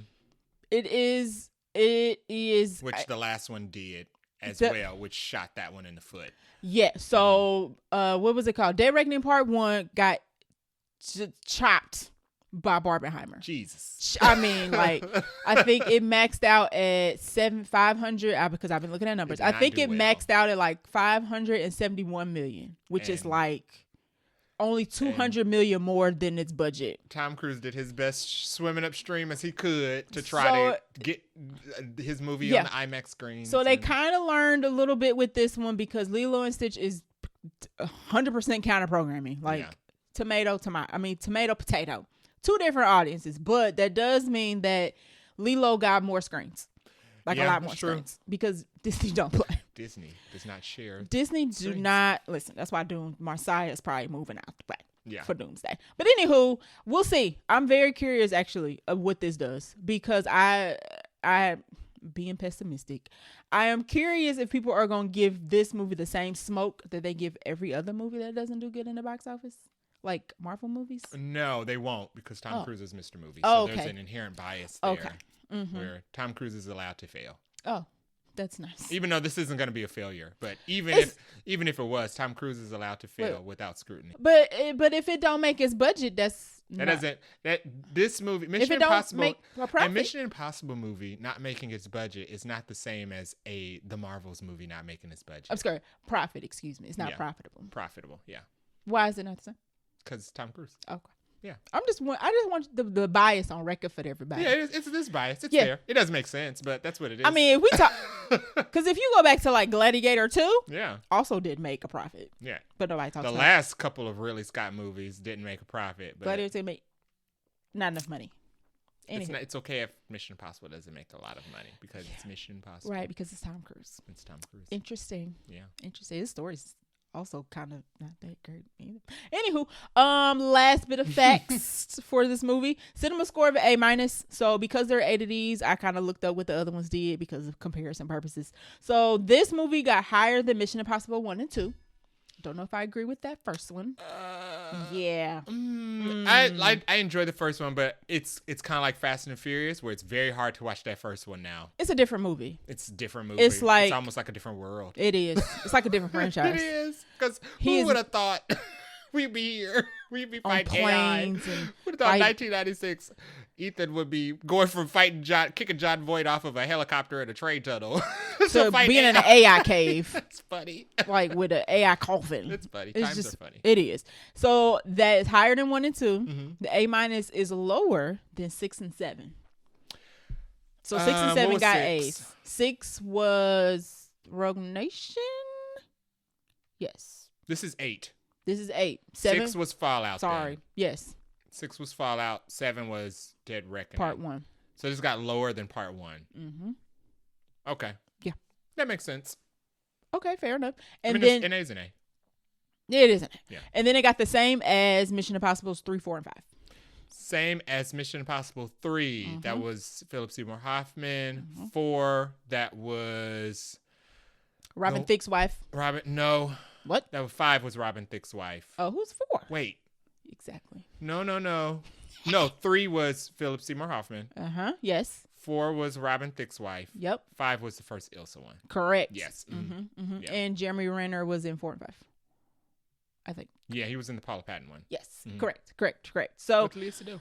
An A is an A. I'm never gonna say no. People are just is. Slightly less satisfied than as satisfied. Probably than they because probably because they thought the movie was 2 hours and 30 minutes and was actually 2 hours and 50 minutes, and they were like, oh. Anyway, Rotten Tomatoes, the critics gave this an 80%. So 8 out of 10 critics liked it, and audience gave it a 91. So 9 out of 10 people liked it, which I'm not surprised by. It was a Mission Impossible movie. Now that we have gone on the facts and figures and our opinions about these facts and figures, Jay, hit us with the plot. The plot of Mission Impossible is a continuation of the plot from the last Mission Impossible. And they renamed it. Tom Cruise is fighting ChatGPT. Yep. And it is advanced and is taking over the world. It's trying to. And he's trying to stop it. Hijinks ensue. And that's the plot. Hijinks ensue. Typical Mission Impossible movie. I guess AI is new. Instead of a person, it's AI. It's a follow-up from the last one. It is. Yeah. I don't know why they felt like they had to take the part 2 off. I don't, because it is. Maybe because this is like the last one. They felt like, okay, we need to tell people this is the last one. But is it the last one? Yeah. We'll see in our review. Anywho, let's do our non-spoiler thoughts first before we spoil the heck out of this movie. It's the same as every other Mission Impossible movie. I feel like this is gonna sound like our Final Destination review. Probably. It doesn't do anything different. More Final, more Destination. It doesn't. More Mission, more Impossible. Is not the. It is literally deja vu. It's not the best of the franchise. It's not the worst of the franchise. It fits. Fits along with everything else. I have seen somebody say it's the best. Just like Final Destination. I do not agree. It's nowhere near the best. No. It's not even better than the first one, if you ask me. It also wasn't in this one. Oh, Jay is gonna go off. Yeah, I have a tangent brewing under my skin. This is the place to listen. This is the place to do that. They could have kept part 2 in the title. There was no need. Like, you have to watch the first one to get this one. Yeah. So thinking you was gonna deceive people by calling this the Final Reckoning, no. Yeah. You need to. There's literally it picks up where it left off. Yeah. Like, everybody's already established. Yeah. The new people we get are in the movie for 2 minutes. It's the end game to Infinity War. Like, literally try to watch Endgame without watching Infinity War. It's like trying to say these aren't standalone films. They're not. And people still try to argue that. You need to watch all 8 of these. People still try to argue that Endgame is a standalone film because of the time difference. No. Like the 5-year gap that we weren't present for. That don't make no sense. It's a continuation. This is a continuation of part 1. I don't care what they call it. This is the continuation. The stunts were very good that we got. I mean, if Tom Cruise gonna do anything, he gonna stunt the heck out of a movie. But we saw a lot of them stunts in the trailer. Mm-hmm. And I wish they would have saved it. And the stunts went on for very long. So even though we only got little bits of the trailer, you kind of knew it was coming, and then it goes. It goes. We went to go see this, and when Cheryl was booking a ticket, she was like, "You want to go see this in XD or regular?" It's like, we've seen the stunts, so we can watch it in regular. And we've seen. You've seen everything. I'm sorry. You've seen everything. You've seen everything. The promotion of this film showed every single corner of this movie. I don't like that, and that's unfortunate. Because as we were watching a movie, the plane sequence is at the end. Surprise, surprise, because it's the big stunt, right? When we are about 2 hours in, I was like, we ain't even got to the plane yet. Where the plane at? Yeah. That means we still got a whole chunk of movie. And after, it was like... Because the plane don't fit in this scene, so we got to go somewhere else to get to the plane. I was like, oh, my God. And by the time the plane sequence comes, we've had like 3 sacrifice play speeches from Ethan. It's like, Ethan, you're not dying. We got to get to the plane. The plane sequence that you were so excited to tell us about. Oh my God. Nobody's in danger until we get to the plane. I don't even think the plane sequence was the best part of the movie. That's crazy. Just like part 1, where him jumping off the bridge and the motorcycle wasn't the best sequence either. Yeah. But you know what? We can't even say for the next one because ain't no next one supposedly. Some of the fighting seemed a little stiff in the beginning. Wasn't a lot of fighting in this one. I did see early reviews that some of people's nitpicks was that the first hour was slow. I don't think I felt like it was slow, but I did feel like we were doing a lot of jumping between people. And when they got to fighting, I was like, this is kind of stiff, choppy. It wasn't quite smooth. I don't even know how to describe it. It just looked a little weird. And then we could have kept Ilsa. We could have kept the OG. I won't call them OG because they're not OG. We could have kept the previous crew that we had with Ilsa, Luther, and Benji and I don't want to spoil nothing, but we could have kept them and the movie would have been exactly the same. That's not a spoiler. The promo in this shows clearly that Ethan is picking up people. Right. He's Okay. picked Fair up enough. New recruits. We didn't need the new people. Yeah. And I don't like new people. Sure don't like new people. I don't like new people and new cast, especially when we 8 movies in. She don't like a young, fresh crew. She don't like. They weren't even fresh. She don't like new hotness. They weren't even hot. They was just there, standing in the way. That we could have kept the old crew. These movies, because this movie was so long, you could pick up on the plot holes. And you could like suspend my disbelief meter was starting to run out because the stunts are cool, but I was also kind of like, okay, he should be dead. He should be dead. He should be dead. Nobody survives this because we were doing like 5-minute stunts. And I'm like, okay, if this was like 2 minutes, I would just suspend my belief and keep going. But you still have me sitting here watching you do the same thing. And I'm like, you're dead in my mind. Yeah. And I still have to watch this. And then at some points it was too much exposition. A little too much explaining. I feel like they treated you like you didn't see the first movie. Because they tried to make this like you didn't need to, but you still needed to. But I feel like there's nobody who went into this who didn't see the first movie. Why would you bother? Like nobody was going into this movie with the expectation that it was I hope nobody was. But they didn't fool me. There's not a single person I've come across that was like, I went directly into this when I didn't watch the first one. You had to, in my opinion, you need to watch all of them, not just the last one. But they treated you like you didn't see the first movie at all. Because they're trying to get them numbers up. Yeah, they treated the audience like they needed to explain everything, and I'm like, it's too much talking, more action. There was a scene in it where they were re-explaining the Sevastopol, and I was like, wait, I've only seen that first movie once. Yes. But I was kind of like, didn't they explain this already? Literally, you were like, yeah, they did. Word for word. You were like, didn't we get But they were explaining and I was like, yeah. They were telling it to Ethan like it was new information to him, too. And I was like, but Ethan, you were in that movie. You were there. Yeah. You know what happened. The entity told you this. Exactly. So, but overall, I enjoyed my time. I don't know if I would sit and watch this again, though. But I didn't. At the end, I was ready to go. But for what was there, I enjoyed it. Yeah. That's my non-spoiler thoughts. My non-spoiler thoughts. I thought the movie was fine. Yeah. It was entertaining. I went in there to be entertained. Yes. The story is chopped cheese. And because the story is chopped cheese, shows the writing. But I knew that because of part 1. Yes. Part 1, the story was chopped cheese. Everybody's now saying, not now, but I might not have, we wasn't doing a podcast then, right? So I wasn't really as in tune to other people's opinions. I think it was part of our rapid fire reviews. It might have been. Mm-hmm. People were like, yeah, that first one wasn't actually that good, y'all. And I was like, and it's so weird that everybody's like, now they see, and I feel like this is going to come back to bite that next Final Destination movie in the butt. Probably. It feels like now that this part has come out, everybody's like, oh, that first one wasn't great. Yeah, that first one wasn't great. And I'm like, where was y'all at last time? It wasn't great in the beginning. I went into this one not caring if the story was going to be good and not caring if the writing was going to be good because the writing for part 1 and the story for part 1 wasn't good. So because how was they going to turn it all the way around, right? Shed those expectations. Fair. And I went into this movie like I just want to be entertained by action sequences. That was the only thing I wanted to see from this, and I would have been satisfied with it. Agree. And I was satisfied with the action sequences that we got. Mm-hmm. I do think they went on very long. I don't think these are the best action sequences or stunts that he's done. I don't think any of the stunts in this movie were more entertaining than the stunts in the first part.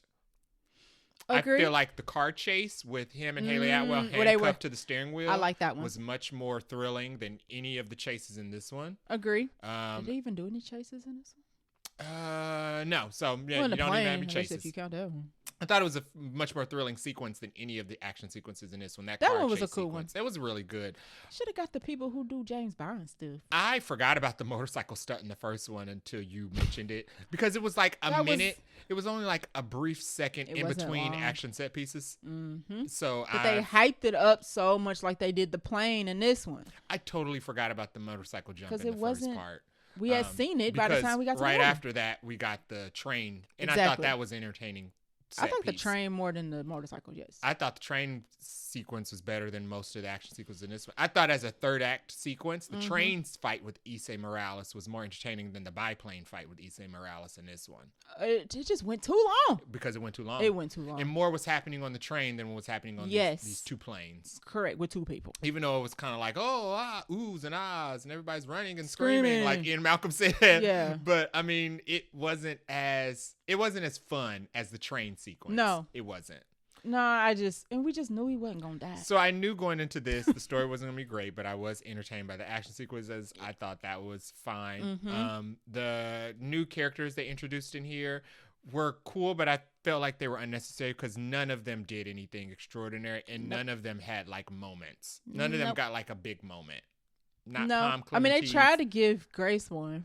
Grace, we'll get to Grace. They tried to give Grace and Paris and Theo moments. No. They didn't really. Luther had a moment. I thought that was really good. I like Luther's moment. Benji had a half a moment that I liked really good. Benji was good. I mean, but Benji and Luther, we've been with them. They still prioritized the OG, so it kind of made the new people feel unnecessary. Yes. And especially because none of them were as skilled as any of his previous teammates. None of them Grace didn't show us a fraction of skill than any of the other IMF agents from the other movies. We didn't even see her pickpocket nobody. No. So it was just kind of weird when they added all of these new characters. We get like 6. They added Katie O'Brien, who I love. But they didn't give her anything to do. Yeah. They added Tremel Tillman, who was cool, and I liked his sequences, but I was like, wow, this is a great character that you should have thrown in. This should be his 3rd appearance. This should be Hannah Waddington's 2nd appearance. Or more time with him, less time doing all this other stuff. Maybe if they kept the cabinet members consistent. I think it really did them a disservice of throwing in new faces. And then trying to make them core parts of the story at the very end of the franchise. I mean, because they all get lines. Yeah. They all say something. They all get lines, but none of them do anything memorable. And it was kind of disappointing. Other than that, I see the budget on the screen. The budget is on the screen. It's a lot of money, but it's on the screen. It's there. They go, I mean, because they went to all these places to film all this stuff. And the effects are practical. Yeah. Yeah. So I liked it. Sure. It's expensive. It looks expensive. No movie need to cost this much. No, but even though it looks expensive, it also doesn't look that much different from the other ones. Agree. That didn't cost as much. Agree. And didn't have as much thrilling sequences in it. Agree. So the only thing I cared about going into this movie was if they gave me good action sequences. I feel like they did, but they did go extremely long. They did. I didn't get the critique where everybody was saying it leaned too heavily on the past. I don't think so. They definitely referenced the past movies quite a bit, but I don't think that moved the plot forward. I can only think of 3 moments that opening sequence where Angela Bassett's talking.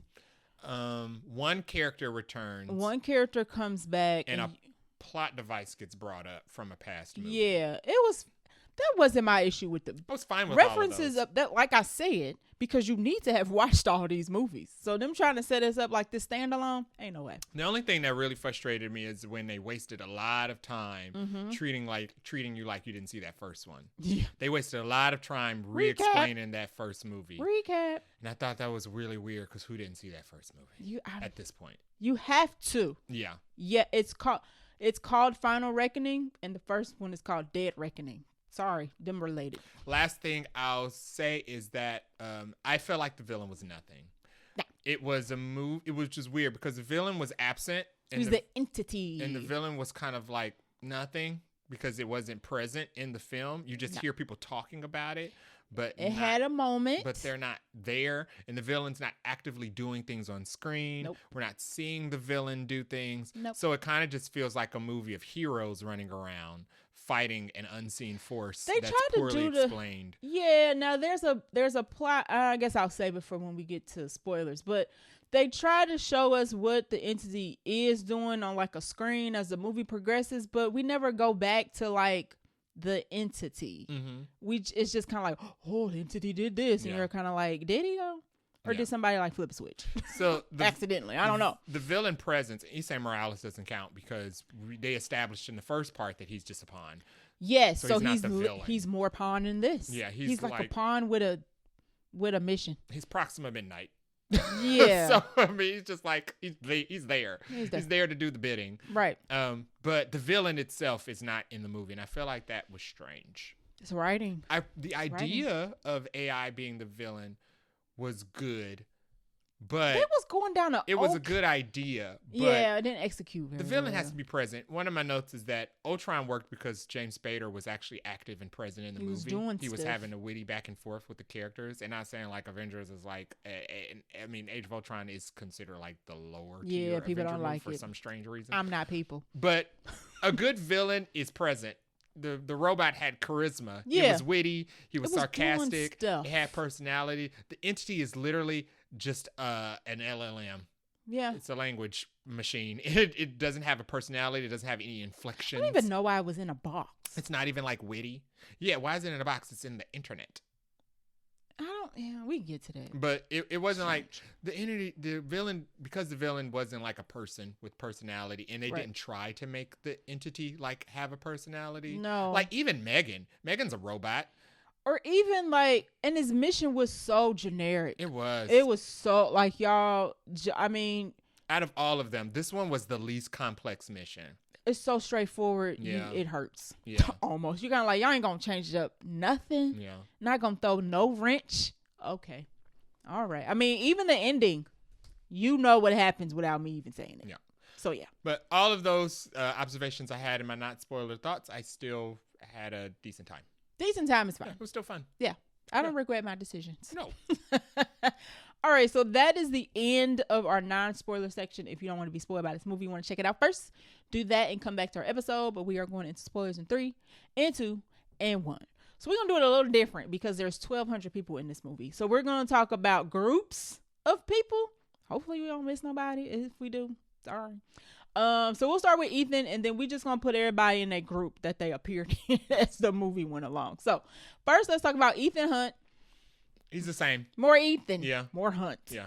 They're supposed to set up this movie. They set up this movie kind of like Ethan needs to learn from his past of always putting people's lives on the line. And it's kind of like, he's like, no, I need you to trust me one last time of putting people's lives on the line. Like, what are you talking about? I don't think the character Ethan Hunt has an arc like in any of these movies. He's just a relentless, unstoppable force agent. And it's fun because he's like an unstoppable force. He's like Captain America. He sticks to the slogan that Luther was saying, like, we protect the people we've seen and the people we'll never meet. Yeah. And that's what he does. And that's what he's always done. Yeah. And that's what he does in this movie. Yeah. So he's just the same.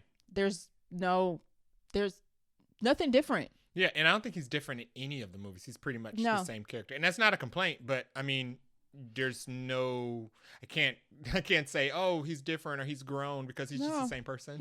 He's a good guy. Yeah. Like his intentions are still good. He don't do anything. You know, some of the characters try to question him, like, why do you always keep putting people at risk and this and that and the third? And he's just kind of like, because that's what I do. Yeah, where I'm like, we're in movie 8 and people are still questioning, reading the file to learn who Ethan Hunt is. We're in movie 8. Right.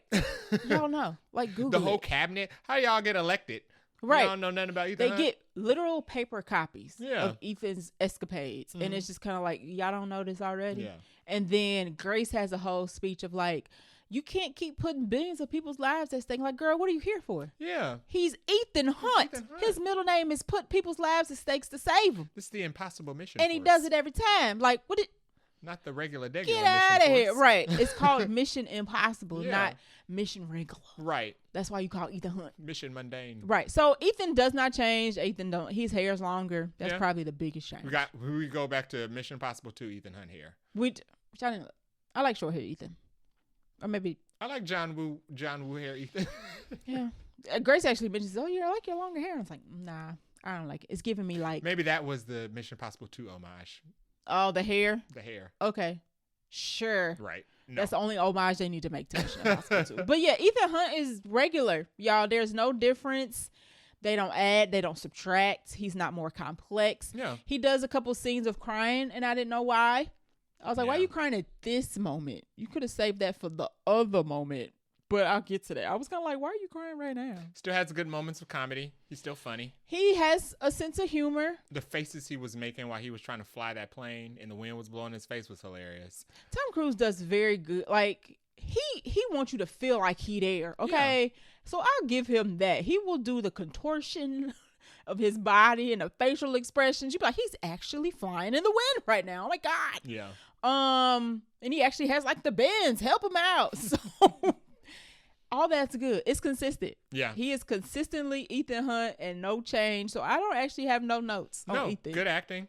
Acting's still good. That's I could once again back to our Final Destination review. I could say the same thing about Ethan in this movie. I could say the same thing about him from the very first one. Literally every movie. And He's it's a stand-up like, guy. If it ain't broke, don't fix it. So they didn't try to fix it. Nope. They didn't try to jizz it up. Yeah. They said we're not doing nothing different. Yeah. Nothing. Not on this last one. We not. Yeah. So that was good. Yeah. All right. Anything else on Ethan? No. All right. So we're going to move next to Ethan's crew. So in this particular movie, we still have Luther and Benji, but we also have Grace, who is played by Haley Atwell. From the last we one. have Paris, who is played by, how you say her last name? Palm Clementif. Palm Clementif. And then we have Theo, who is played by, he actually has a very interesting name, Greg Tarzan Davis. Yes. I was like, Tarzan? He just go by Tarzan. Just drop the Greg. You don't need it. So this is the new crew. All these people were in the last one. They pick up Paris and Theo on the way to get Paris because they want to break her out so they can go find Gabriel. Mm-hmm. So they all kind of get together after they bust her out of jail. And that's who we travel with for most of the movie. We are in spoilers, by the way. If you did not know, Luther don't make it. Yeah, which we knew. I knew it was coming, but I don't know if I liked it because it felt unnecessary. Once you get to the end of the movie, you're kind of like, so what was the point? Once you get to the end of the movie, you find out that Luther was killed off to write in an unnecessary additional characters just to tie they need to a previous film. So, right, because they felt like they needed to add so many people, they felt like, oh, we got to take out a couple people. Mm-hmm. And Luther seems to be one of those people. Mm-hmm. But like I said in my non-spoiler thoughts, you could have kept Luther and Benji, and you didn't really need Grace, Paris, or Theo. In my personal opinion. But Luther gets killed off trying to detonate a bomb. He can only take out part of it or whatever to reduce the blast, but he has to stay back to he has to be there to detonate it so that it doesn't explode the whole city block or whatever. And it paints the same issue I had with Ilsa's death is they killed Luther off just so they can they could swap him out with somebody else. Yes. At the end, who has the exact same skill set. What was the point of doing that? We're in the end. Yeah. Just take Luther all the way to the finish line. Exactly. So Luther as a character, great. Yeah. Did his job. He sacrificed himself for the greater good. Vin Rames got to do quite a bit of voiceover in this. So that was nice. Yeah. I mean, he's not in the movie physically, but his voice is there. So you're kind of like, oh, that's pretty cool. Especially at the very end, he does like a long voiceover, which I kind of tuned out because I was trying to pay attention to what was on the screen. But R.I.P. Luther, I feel like they could have kept him. He was basically like, on the first light of the 12th day, look to the east. Yeah. And you'll see me or something. Right. I'll see you again, but not too soon. Right. Yada, yada, yada, yada. So, yeah, that was cool. Benji is still part of the crew that actually does get to actually fight and live. Mm-hmm. Although Benji does have a moment of where he's about to die. Again, just like in the last one. Again, he almost gets killed. Benji does not die. Spoiler alert. Benji's the same. Yeah. Benji's very much still about, being Ethan's second in command, working for the team. He does more leading this time, I guess. Right. Ethan's absent. Ethan has to go off and do his own thing or, do his part of the mission. So Benji has to kind of keep the crew together. So he does that. He does that very well. He's still smart. He's still savvy. He's still Benji. Yeah. No change. No change. Yeah. And then we get 3 other people. So Grace, Paris, and Theo are our new recruits. And y'all know how much I don't like a new team. Now, ain't nothing against the actors. I ain't got nothing against actors. I don't particularly care for any of these characters. Theo was cool. I was fine with Paris. Paris was, I got for plot reasons why they needed Paris. Fine. They needed somebody who was close to Gabriel. Oh, who could find Gabriel. Find him. Fine. Sure. That's fine. She didn't need to stay, though. She could have went about her business. She didn't need to stay because she didn't do anything extraordinary. And it's not like she got the killing blow on him, which is what she did wanted. So her purpose for being there past telling them where Gabriel was she didn't get to kill the man. She didn't really amount to much. But no. I like Palm Clementif, and I do want to see her more stuff. Correct. But Paris, she had like 12 lines. That's pushing it. She had like 5 lines. Yeah. Because she speaks Russian. And I hate when they do they're less skilled when they're good now. She seemed more skilled as a villain in the last one. In this one, she kind of gets beat up. She does. So it's kind of like, yeah. How are you now? You're weak because you're good. That right. doesn't work. And the whole running gag with her is that she just know how to kill. Like she don't do nothing else but kill. And it's kind of like she ain't stupid. She didn't kill very many people in this movie. Right. Right. So she is tasked at the very end with helping to keep Benji alive. So that was kind of a cool scene that she gets to have. But other than that, she there. Yeah. And then we have I'm gonna save Grace for last. And then we have Theo, who was the cop that was chasing Ethan in the previous one. They pick him up when they try to bust Paris out of jail. He ends up staying with the team.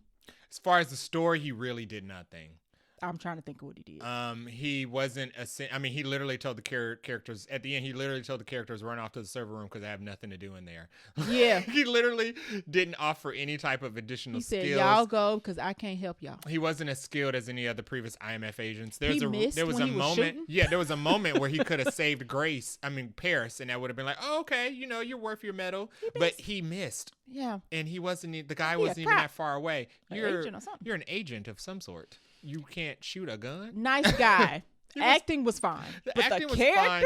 They gave him nothing in this movie. They gave him nothing. He was just there. Yeah. Poor Theo. So yeah, that was Theo. So once again, Paris, Theo, they there. They do stuff, but not a lot of stuff where they needed to be whole new characters. He didn't defuse a bomb. He kind of just sat there and watched them do that. No, he did not defuse the bomb. No, so he couldn't shoot a gun, couldn't defuse a bomb, couldn't work a server. It made it seem like he was going to stay back and let the other people that we'll get to run in to be safe. It was weird. I was like, are you helping or are you not helping? Was here. Yeah, I was like, are you helping or are you not helping? Like, what are you doing, What are you doing here? But shout out to Theo. He tried his best. He worked with what he had. Yeah. Last but not least, out of the new crew is Grace, who was played by Captain Carter. Yes. Nope. No, they tried to sell Grace real hard because I think they might try to make another one of these with the new people. I'm not buying it. They tried to.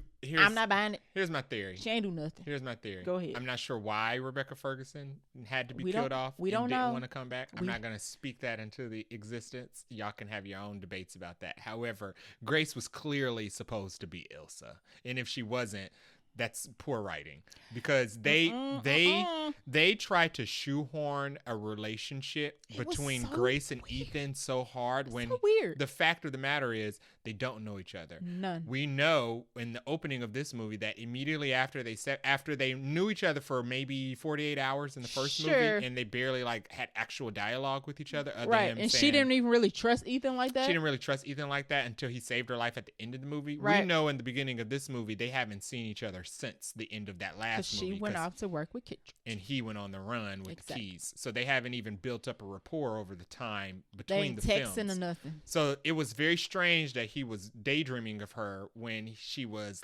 saving him from the bins. No, he was having so many intimate moments with her. And it's like, you don't know her. It's very strange. No.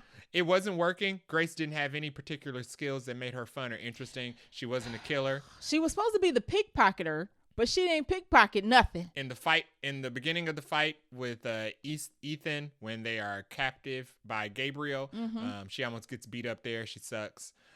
She's good at pickpocketing, but we only get one pickpocketing sequence in this, and we don't really see it. Oh. It's sleight of hand. In the beginning when she steals the guns from the guys that are going to arrest him. Oh, yeah. We don't see her do it. I guess we're not supposed to. At the event, I guess. Right. But we don't even see her do it. As far as her contribution to the team, she kind of protests everything they do. She argue a lot. She's arguing with Ethan about what he should do with the entity. Mm-hmm. She's arguing with Ethan about how he's going about the mission and putting people's lives at risk. She's arguing with Ethan about who should be the person to let it into the bunker. Offer no alternatives. No, she's just there to cry and whine. Right. I'm just like, Grace, what's the alternative? And I like Haley Atwell, but this character was nothing. I think that it's only by the grace of this film that Ilsa wasn't alive, because she would have solved this. They should have kept Ilsa, Luther, and Benji, and we did not need Grace, Theo, and Paris. Ilsa would have, she would have satisfied Grace, Paris, and Theo's roles. Hello? Yeah. She literally is 4 people in one. Yeah. Maybe 5. Ilsa, and she was already an agent. She was already trained. She already had a skill set on her own. She was part of the British IMF. Hello? Yeah. So, the fact that they killed off Ilsa makes even less sense when you watch this movie. When you watch this movie and realize that they killed off Ilsa, they killed off Ilsa for Grace in the first one, because Ilsa gives her life to save Grace, and then in this movie, Grace does nothing. It kind of feels like they wrote her into the movie just so they could have somebody who knew how to remove a USB drive fast. Yeah. Did Ilsa not know how to do that? Anybody could have did that. Anybody could have. They could have practiced on the way there. Anybody could have did that. You didn't need a pickpocket to do that. Yeah, because they had to remove this USB drive in like a blink of an eye. And Ilsa couldn't do that, so she had to die, so they could make room for Grace. They could have trained Paris to do it. She was a killer. I'm sure she had some reflexes. She didn't even have any good interesting sequences. I thought she was gonna have a good fight sequence in the house. No, she didn't. In the Arctic with the rest of them. Yeah. But she excused herself from that scene because she knew she wasn't going to be able to handle herself. Yeah, she don't fight. So she was like, I'm going to go out and feed the dogs. Yeah. With the wife. Because I can't fight. So I have to leave. This new team was, I'm sorry, they didn't cut the mustard for me. No. They did not make this movie. I'm not going to say they broke the movie, but they didn't make the movie either. And I enjoy all these actors and other things. It was the characters. They didn't give these characters any purpose to be in this movie. No. I feel like it made the movie feel longer because then we had to feel like we had to visit each of these characters and give them lines and give them backstory and all that jazz. I'm like, I don't care. Next. We're at the 42-minute mark. You ready to do an antagonist? Yes. Okay. So antagonists of this movie are, I put Gabriel, Kittrick, and Jasper. So we already know Jasper. Let me get to it. Oh. We already know who Gabriel is. Gabriel is the villain from the first one. Yes. But the entity is now putting him as an outcast, right? Broke up. Right. So the entity is like, I don't want nothing to do with you. So Gabriel's like, well, fine. I'm going to figure out how to control you. Like, womp, womp, womp, womp, womp. So Gabriel's whole purpose in this whole movie is for him to get control of the entity. It's kind of annoying. He is all super of the annoying. Villains outside of the entity are just kind of like annoying. Have the same purpose. They're like bothersome. Yes, because Kittrick has the God. same purpose, and he also wants to control the entity. But Gabriel's on like the bad side, and Kittrick is on like the government side, aka another bad side. Mm-hmm. So they both are trying to control the entity, and Jasper is basically Kittrick's sidekick. I feel like Kittrick wasn't even there for the government because he didn't tell Angela Bassett. Oh, yeah, he was trying to do that. Angela Bassett was the one who sent him out there, and Angela Bassett, I don't think she knew that Kittrick was trying to stop him. True. Probably. So, yeah. Was Kittrick a villain? Anti-hero? Was he planning on going rogue? I don't know what he was going to do with it once he got it. Yeah. Like, what are you going to do with the entity once you had it? The president sent him out here with the key, so what were you going to do? How are you helping him by stopping the plan? Right. And the entity is supposed to be getting, they're supposed to be wiping it out, not keeping it. Like, what are you And as doing? a previous director of the IMF, you should know better. You should know that they're going to solve it at the wire. Exactly. Like you give an impression because they're not fixing it an hour in advance. Job. It's crazy. This is literally the job. They use every second that you give them. Oh my goodness. And Jasper he was the agent. He was Theo's boss. Oh. Yes. Okay. He was John Voight's son. Jasper we find that Phelps was his name? No, his name was... Oh, he changed his name. Yeah, so Jasper Briggs was what we thought his name is. His actual name is Jim Phelps Jr., who was John Voight's son. Yeah. But they try to make it seem like he's not here for revenge. He just happened to follow his father's footsteps and he wants to stop Ethan. I'm just kind of like, y'all, it's revenge. It's revenge. Yeah, you're here for revenge. You're here. Number one, he killed your dad, so it's valid. Right. Number two, he killed your dad and ruined your name. Because he told the truth about your dad. So it's valid. And he still don't think Ethan's telling the truth. Yeah. So anyway, our villains have the main purpose of trying to stop Ethan and trying to get control of the entity. It's very vanilla. Yeah. It's very straightforward. And guess what? They don't win. No. Surprise, surprise. No. I thought Gabriel was kind of boring. I liked him more in the first one because I felt like he was more of an in control role. He felt more like a villain in the first one, and the entity felt more like a product. Yeah, or like a MacGuffin, like a Tesseract. Kind of more like that was his weapon of choice, and that's what they should have kept it because Gabriel's a human villain who's present and has personality, so it made more sense. Have personality. It made more sense for him to be the villain because he's actually present. Them making the entity the true villain when the entity has speaking lines in one sentence in one scene. Yeah, it was weird. Has no personality. Another scene that went on for too long. And all we do is hear about the things the entity is doing. We don't see the entity do anything. In Ultron, we at least saw Ultron in the Cybermen attacking Jarvis. We at least had something visuals, but they didn't give us nothing. We see the entity taking nuke codes. We see that by blinking screens, and it's just kind of like, okay, sure, whatever. Sure, he did it. Right. So let's go into our government crew. So the government is the president, General Sidney, Captain Blutso, and Kodiak. Kodiak. So Blutso, am I saying that right? Bledsoe. Bledsoe is Tremel Tillman. And then Kodiak is, I'm forgetting her name. Katie or Hannah? Katie O'Brien. So, and then Hannah as well. So all the government people are being government people. I liked Angela Bassett as the president. She's good. I mean, it's Angela Bassett. No notes. I have literally nothing to pick about Angela Bassett. She does great in this. Ron Swanson does great. There's a little play where we think he's going against the president, but he actually ends up sacrificing himself for the president to be safe. That was cool. Tremel Tillman, I liked his character. I wanted more of his character. His character was very much like, oh, you down here to cause some trouble? This the submarine to do it on. Welcome. So I like that. And then Kodiak, she's just there. Yeah. She's cool. Her parts are cool. I would have liked to see more of the whole submarine crew, to be honest with you. I thought the submarine crew was going to help. I don't know why he had to go alone, but I guess he had to go alone so that they didn't know what he was looking for. Yeah, and it probably would have been suspicious. They were already suspicious of what Ethan was doing, and Ethan didn't exactly tell them. They were helping him kind of blind. But I actually liked the whole submarine crew. I would have preferred Kodiak on the team instead of Grace. Oh, heck yeah. Yeah. For her little bit of screen time, I thought Kodiak was more capable than Grace. I mean, it's Katie O'Brien. Yeah. I mean, like Haley Atwell, the Grace was nothing. Yeah. But Bledsoe, Kodiak, Hannah Waddingham, they're just people he meets on pit stops, side quest on the way to his main mission. They were fine. They served the roles. They did. They had good moments. I actually like these side characters more than I like the new characters. But these side characters did things. Yeah. Bledsoe ran a sub. Hannah got him on the sub. And Kodiak saved his life. Right. With a suit. None of Grace, Paris, and Theo even did any of that. Right. Interesting. Sub crew was better than new crew. That's just writing. That's y'all true. wrote that way. I'm sorry. Yeah. And then honorable mentions, we get a callback to a character from the first movie, which is Willem Dafoe. He is the guy who was in the server room where Ethan drops down from the ceiling, does a little thing, gets the disc, drops his knife. He lost his job because of that. Because he let Ethan steal the Nautilus. Right. And he didn't know, right? If you've seen the first one, you know how that scene goes. He been sent to Siberia or whatever for like the last 20 years. Doing whatever up there in the cold, but he meets his wife called Tepessa. And it turns out he's actually not mad at Ethan, because when we first meet him and he explains it, we like, oh, you've been up here all this time, you got to be pissed. He's actually not. He's like, you saved my life. I've been up here living a good life in 0 degrees, sub-0 degree weather. And Tepessa was cool. Yeah. Tepessa didn't speak no English, but Tepessa got it done. Okay. Tepessa should have been on the team. Hello?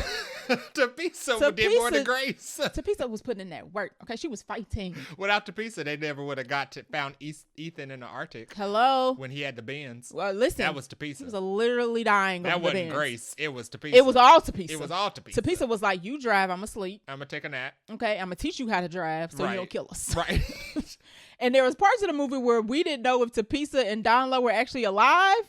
And I was like, y'all, don't kill them. Don't bring them on. They brought them on the mission for no reason. It was the fact that Tepessa had to be the one to give Grace the nod. Like, now we attack the guy. Yeah. Like, Grace was looking like, what are we like, supposed to do? Tepessa is like, how do I know? Right. And you don't know. Tepessa don't speak English, I don't think. So she just like winking and giving nods. And she had to take the first crack at him because Grace was just looking dumb. I was just... So shout out to Donlo and Tepessa. They was like MVPs. They was like MVPs of the new crew. They're actually my standouts. They are. That's why I put them as honorable mentions, because they was working. Okay. And they survived to the end, and I was very happy about that. Donlo was cool. I liked the callback. It took me a while to figure out who he was. Really? He looks just like him. I didn't know until he revealed his character. He has a lot of facial hair now. He does have a lot of facial hair. And he's older, obviously. But I liked him. I liked the fact that they lived and they were actually helpful and did things. They did more than Grace, Paris, and Theo. They didn't. They disabled the bomb. He even knew he was distracting them. He had been distracting the other Russians that were random. Oh, yeah. Longer than the IMF team had gotten there, because he knew all along there wasn't nothing on them discs. He was just biding his time, right? Because he knew the coordinates was in his brain, which is super smart. Why would you record that? Right. Why would you write it down? Just remember them. Like the Doomsday device. Why would you write that down? Right. So I love the fact that he kept it in his head. And he didn't die. And he didn't die, and he knew it. And I love the fact that him and Tepessa were ready to go out at any time, and they didn't, but they were about that life. So every opportunity, Tapisa's like, "Oh, see you next life." Right. Like, Tapisa, you're not even about to die. She literally said it twice and was like, "I'll see you in the next." She said, "I'll see you again" or something like that. I was like, "Oh, he about to die," because she knows that he not gonna make it out of here. But no, maybe she just meant we got this. Right. He leaves. And he lives and he comes back. And then they do it. She says it again when they about to separate. And I was like, "Oh, okay. Now somebody really about to die." Nope, they show up. So maybe in reality, that was just them saying, "No, we got this. We're living." Like, yeah. we're not in trouble. MVPs, okay? Tapisa and Donlo, MVPs. I did. All right, let's get into our likes and dislikes. I like the movie. Okay. I thought the action set pieces were good. That's one toe in the like, one toe in the dislike. The action set pieces were good. Some of the action set pieces went on too long. Yeah. 2 in particular, the submarine action set piece went on too long. I don't even know if you can call that action. It was just a sequence. It was. It went on too long. Yeah, it was very long. I didn't need to see him navigating through every single corner of the sub. I'm so glad he didn't have to navigate back. They could have the whole way. I would have been like, "Ooh." I was like, why didn't they do this? He took a shortcut, but even a shortcut scene was long. We knew where the Podkova was from the first movie, so we didn't have to see him walk the halls of the sub to get there. We knew it. We didn't have to see him open every door. The sub is like tumbling down a cliff underwater because he's in there moving the water about. I'm just like, he's not gonna die. I was fine with all of that happening. I just wish it all happened much faster, maybe at 2 times speed. Okay. The plane sequence too was a fun set piece because it was tense. It was, but it was so long, and after a while, it's like nobody should be on a roller coaster for 10 minutes. No. After a while, it's just like, get me out of here. Yeah. Right. I know I'm not going to die. Let me off of here. It's all just washing over me. Right. So, just sitting here, bored. It was fun, but it went on so long. I feel like I was on the plane. By the end of it, I was like, thank God. Thank God. Yeah. I feel like I said earlier, my believability meter was starting to run out because I'm like, okay, y'all doing this for too. Like, I know this is not real. I know this is a movie, but like, come on. Yeah. It's getting ridiculous. I liked the callbacks. I don't think the callbacks held it down. A lot of people said that they felt it was bogged down by callbacks. I think the callbacks helped. I did not realize that we didn't never find out what the rabbit's foot was. And it wasn't important. We didn't need to know. It was an impossible mission. Right. And it's just espionage. You don't have to have the answers to everything. Right. So the whole thing through the whole movie that they're trying to blame Ethan for the fact that the entity exists because the rabbit's foot in movie 3, it was actually the code for the entity, and when Ian stole it, that's how it got out. So they're like, "You're the reason why the entity even exists." And he was like, it was a mission to save my wife. Like, what are you talking about? I assumed I didn't know what it was. I assumed the rabbit's foot was like a biological weapon of some sort, not a flash drive. Yeah, it's literally it's cold. Yeah, it's cold. The rabbit foot was cold on ice. Yeah, chilling. And then somebody got a hold of it, and that's how the entity got out. Yeah, I thought that was clever. If you're gonna pull something, make it connected to another movie. And I leaned over to you. I was like, okay, they definitely made that up because that didn't exist. Yeah, because I was like, y'all didn't have this. There was no forethought in this. No, but that was fine. I feel like that was a good pull. I liked the addition of William Donlow again because he did something. I was fine with him coming back because he was useful and he did something. I like the fact that he kept the knife. That was fun. That was cool. He gave Ethan the knife back that he held all those years. To try to, because the whole movie is basically them telling Ethan everything that's ever happened has always been your fault and you're the worst person in the world. And William Donlow was the only person to kind of say, actually, you were fine. You're fine. I appreciate you. The things you do are fine. I appreciate you. Thank you. So I thought that scene was nice. Yes. Another like is Tapisa. She just gets a bullet on her own. Listen, I thought Tapisa was shout out to Tapisa. I was more invested in Tapisa living in the end than I was anybody else. At least 3 or 4 times I was like, don't kill her off. Yeah. Don't y'all kill her off. Don't y'all kill her off. I like Tapisa. So she got her own bullet. Dislikes. Are you ready to get into dislikes? Sure. I think I've already said all my likes. Stunts. I would say Angela Ron Swanson and Tramiel were my standouts. Okay. For the whole movie. And I actually have named all of my other likes. So go ahead with dislikes. My only other dislike is just a few. Grace. I just didn't like her character. Nope. Her character. I didn't like the new crew at all. I think Ilsa would have been too effective. She's Ilsa. Yeah. I mean, she was a former agent. You know what my theory is? I think they had to kill Ilsa off because Ilsa was getting dangerously close to needing a spinoff. She was becoming that good. She could have. Her own. Like, as Kate. She was basically like Woman Ethan. Yeah. She was the exact same as Ethan. I don't understand why I would like to know the reason why they kill her off. It just sucks because like her first movie, she was disavowed and betrayed by her own branch, and then they got her out, and then she still had to go back into hiding because they didn't believe her. And then she comes out of hiding and is immediately killed. And she never really gets to live a life, but Grace does. Doing nothing. Gets to live her life, right? Doing nothing. I just don't think they gave Grace anything to do. Because all the enemies put all that good stuff in their pockets. And they didn't make her compelling. No. Any other dislikes that I had? I have a couple. I had some writing issues. They were okay. So I liked Don Lowe and Tapisa. They were great. Yes. But outside of them, I feel like there was no reason for them to be there in the third act.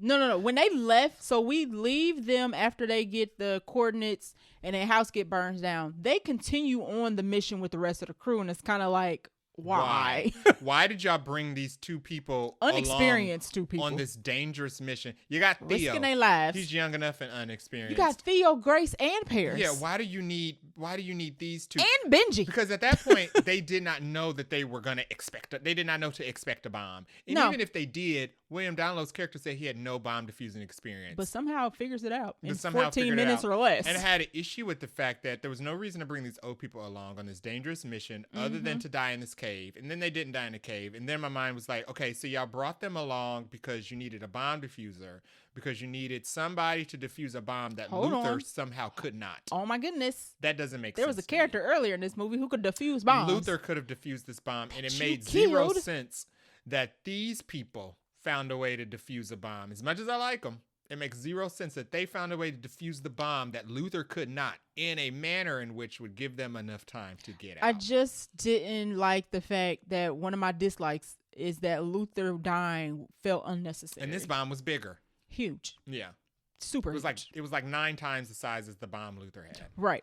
But we had to kill Luther off just to have people to learn how to defuse a bomb on the spot. They had to kill Luther off to show Ethan what it's like to lose somebody because they forgot that they killed Elsa. It didn't make no sense. With the same villain. The same villain killed Elsa in the last one. One of my dislikes is that I felt like Luther dying was unnecessary. It was unnecessary. It was, and we already talked about how Gabriel's motivation seemed so cliche. And it's not one of those things where it's like, oh, why did they have to kill Luther? He was my favorite character. He could have died in a much better way. Sure. He could have died at the end of this movie, defusing the bomb at the end. Then what you would have done with Benji, who almost fake died. I mean, he could have died if Luther was going to die. It would have made more sense for him to die in the bomb at the end than to die in the bomb at the beginning. Right. Just so they could get. And then don't try to kill Benji off. Right. Because then it's like, then there's tension. We know one of them's going to go. Is it going to be Luther in this room or is it going to be Benji in the next room? Fair enough. Much more tense. You should write movies. Than what they did in this one. Yeah, I didn't. They are MVPs only because they were where they shouldn't have been. And the entity. I guess my last dislike would just be the entity as a whole. Fair enough. And absent villain. Entity, no? The entity didn't seem to do much. It didn't do anything. That was a dislike. The only time it does stuff is we're in the room with the cabinet and they're just saying, oh, this country's nukes went offline. And we get a little flash. The entity took this nuke. We have one scene where Ethan talks to the entity in the box. It has no inflection. It doesn't seem very threatening. It's just a robot. And he's like electrocuting Ethan inside of the coffin. Wow. Because Ethan's like, no, what if I don't want to do it? And he's like, zzz. I'm like, why? He can't get out. So I don't know why you feel like you needed to do that. The 5 voice options in my Google HomePod you could have had John Legend's more voice personality. No, too soothing. The Google HomePod has more. That's how you get you. But anybody could have. They should have had a voice actor. Keep David. Like an actual cameo character do voice acting to be the entity. Or it could have been Ethan's voice. That would have been scary. The entity sounds like the person who's listening to it to kind of further disorient because somehow he reads minds. Yeah. It reads minds. How did it read his mind? Because it knew everything about him. It somehow read his brain That's why. To hear about how Luther made the poison USB drive. This is why we don't need to have movies too long because we start poking holes. Yeah. And writing. We teetered too close to the supernatural. Yeah, a little bit. Yeah. It was kind of like, I should question this, but I'm not because I'm going to keep moving along. All right, let's talk about the ending. So the ending is what you think it is. Ethan gets Luther made a poison pill. the poison pill, you got to stick into the source code of where the entity comes from. And the Ethan gets the source code box. It's called something. I can't think what it's called. The Podkova. So Ethan gets the Podkova, which is the source code for the entity. He gets the poison pill from Gabriel, who is taking it from Luther after he snatches it and then sets him off with a bomb. He puts the two together after he kills Gabriel in the twin plane action sequence that takes too long. The entity is... Gabriel gets a death kind of just like Henry Cavill's. Yes. He just dies in a weird freak accident. Yeah. He like tries to escape with his parachute, but then he gets... It's almost like a Final Destination death. Yeah, like Henry Cavill's when that hook snatched him in the face and snatched him off that mountain. Yeah, so Gabriel basically thinks he's about to go off in a parachute, but somehow he hits the plane wing or something. His forehead, like, I didn't know plane wing. Well, maybe because he hit it so hard. Yeah. It splits him in the skull. He gets split in the skull and dies. Mm-hmm. So Gabriel dies. Ethan does the thing where he needs to put the Podkova and the poison pill together. The entity... There's a whole explanation of this, which you can watch the movie to find out. The plan is that the entity wants to blow up the world with all the nukes. Yes. But it has to hide somewhere where it won't also be destroyed in the explosion. So it wants to get into a bunker, basically. So we go to a bunker. The Podkova is supposed to remote access the bunker to let the entity in. And once the entity in, they're going to trap it in a USB stick. Yes. So, but in order to break the entity, you have to put the poison pill on the Podkova. And you have to actually give the entity what it wants. Yes, they capture it. Somehow and in all the midst of this, they capture the entity in a very fancy USB drive. It makes sense when you're watching the movie and they're explaining it to you. It's hard to explain outside of the because it's Mission Impossible, right? It's one of those movies where like the plan is like 12 steps, and you got to see the 12 steps. You got to have the flash forwards to actually show you how the plan. How they doing it, and then the flashback to how it typically would go, all that jazz. But the end is happily ever after. Yeah. Actually. So they trap the entity in the fancy USB drive.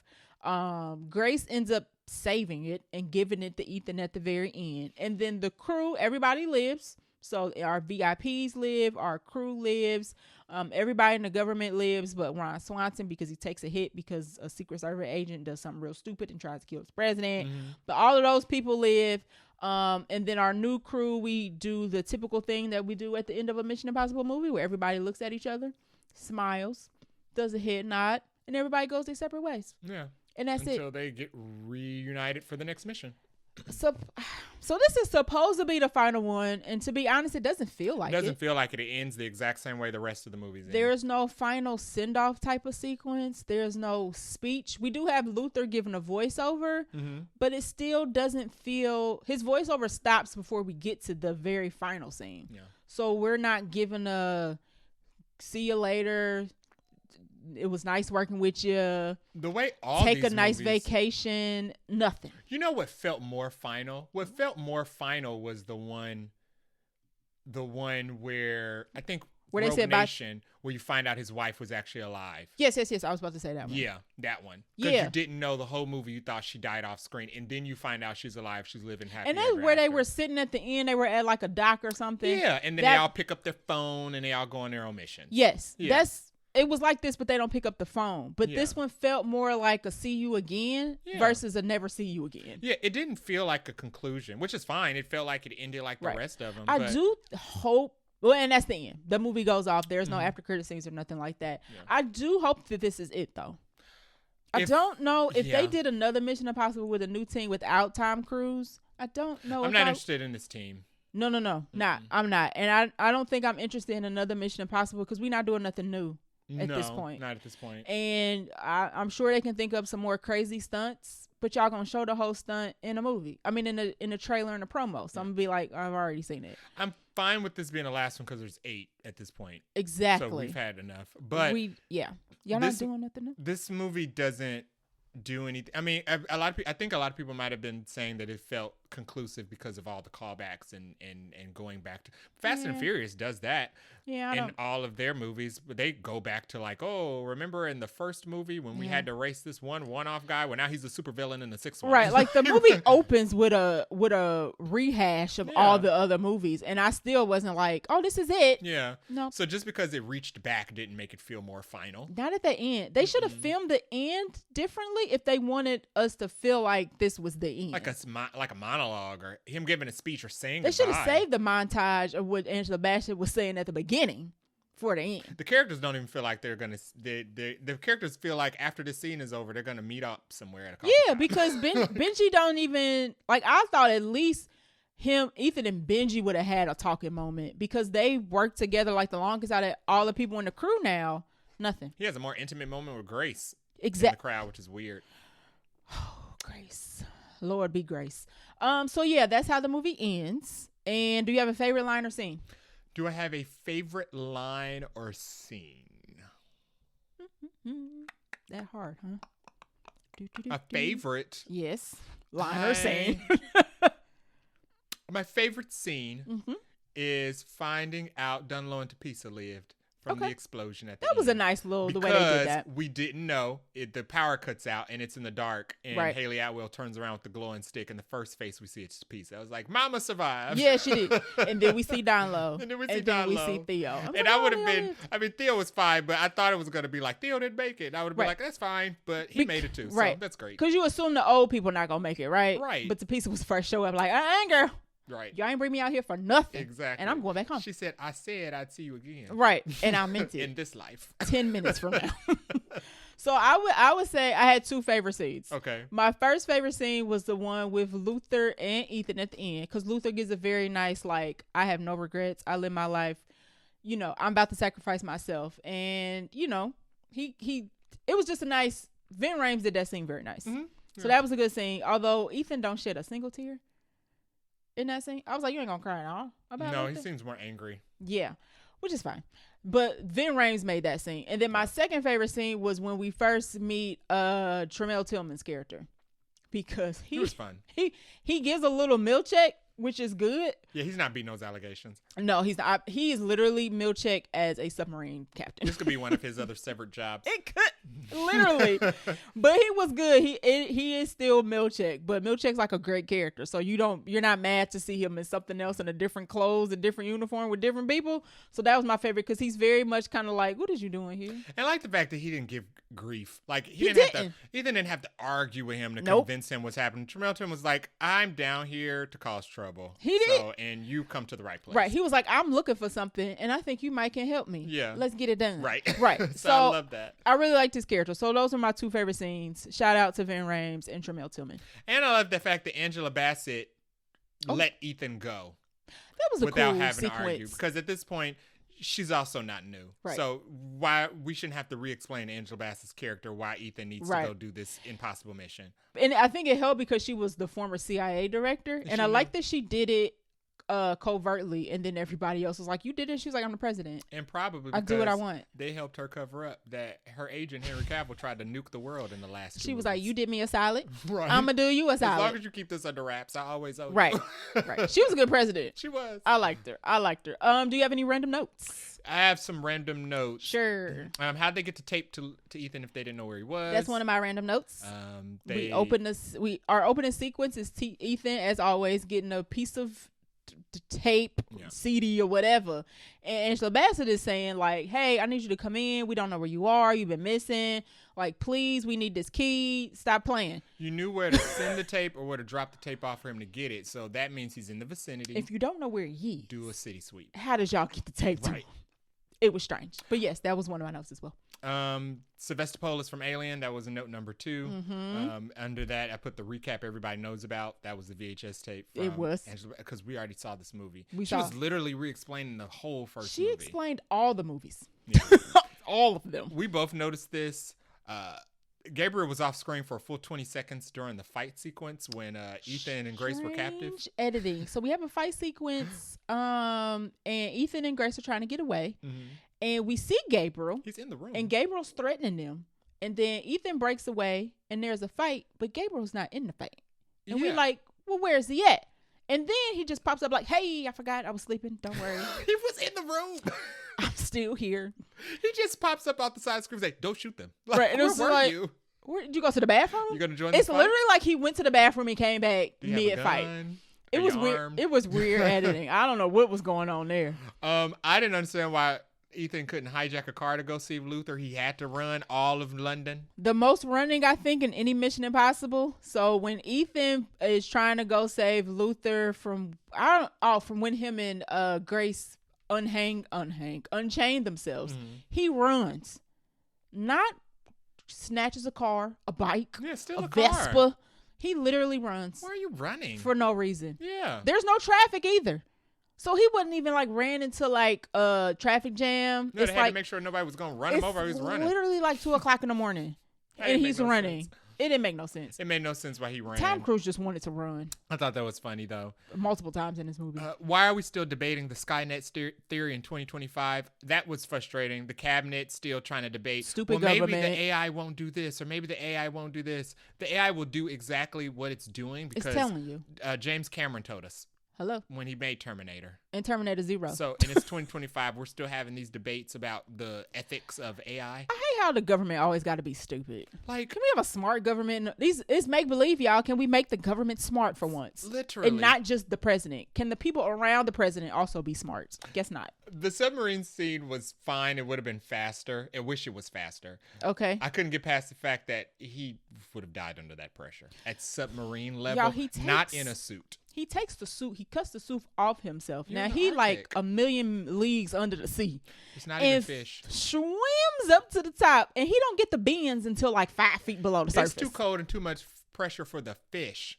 So how is he down there? Y'all, we don't sing on the seafloor with the sunken sub. Single squid the whole time, and he just swims back up to the top after cutting his suit off in water that's got to be 1,000 degrees below zero.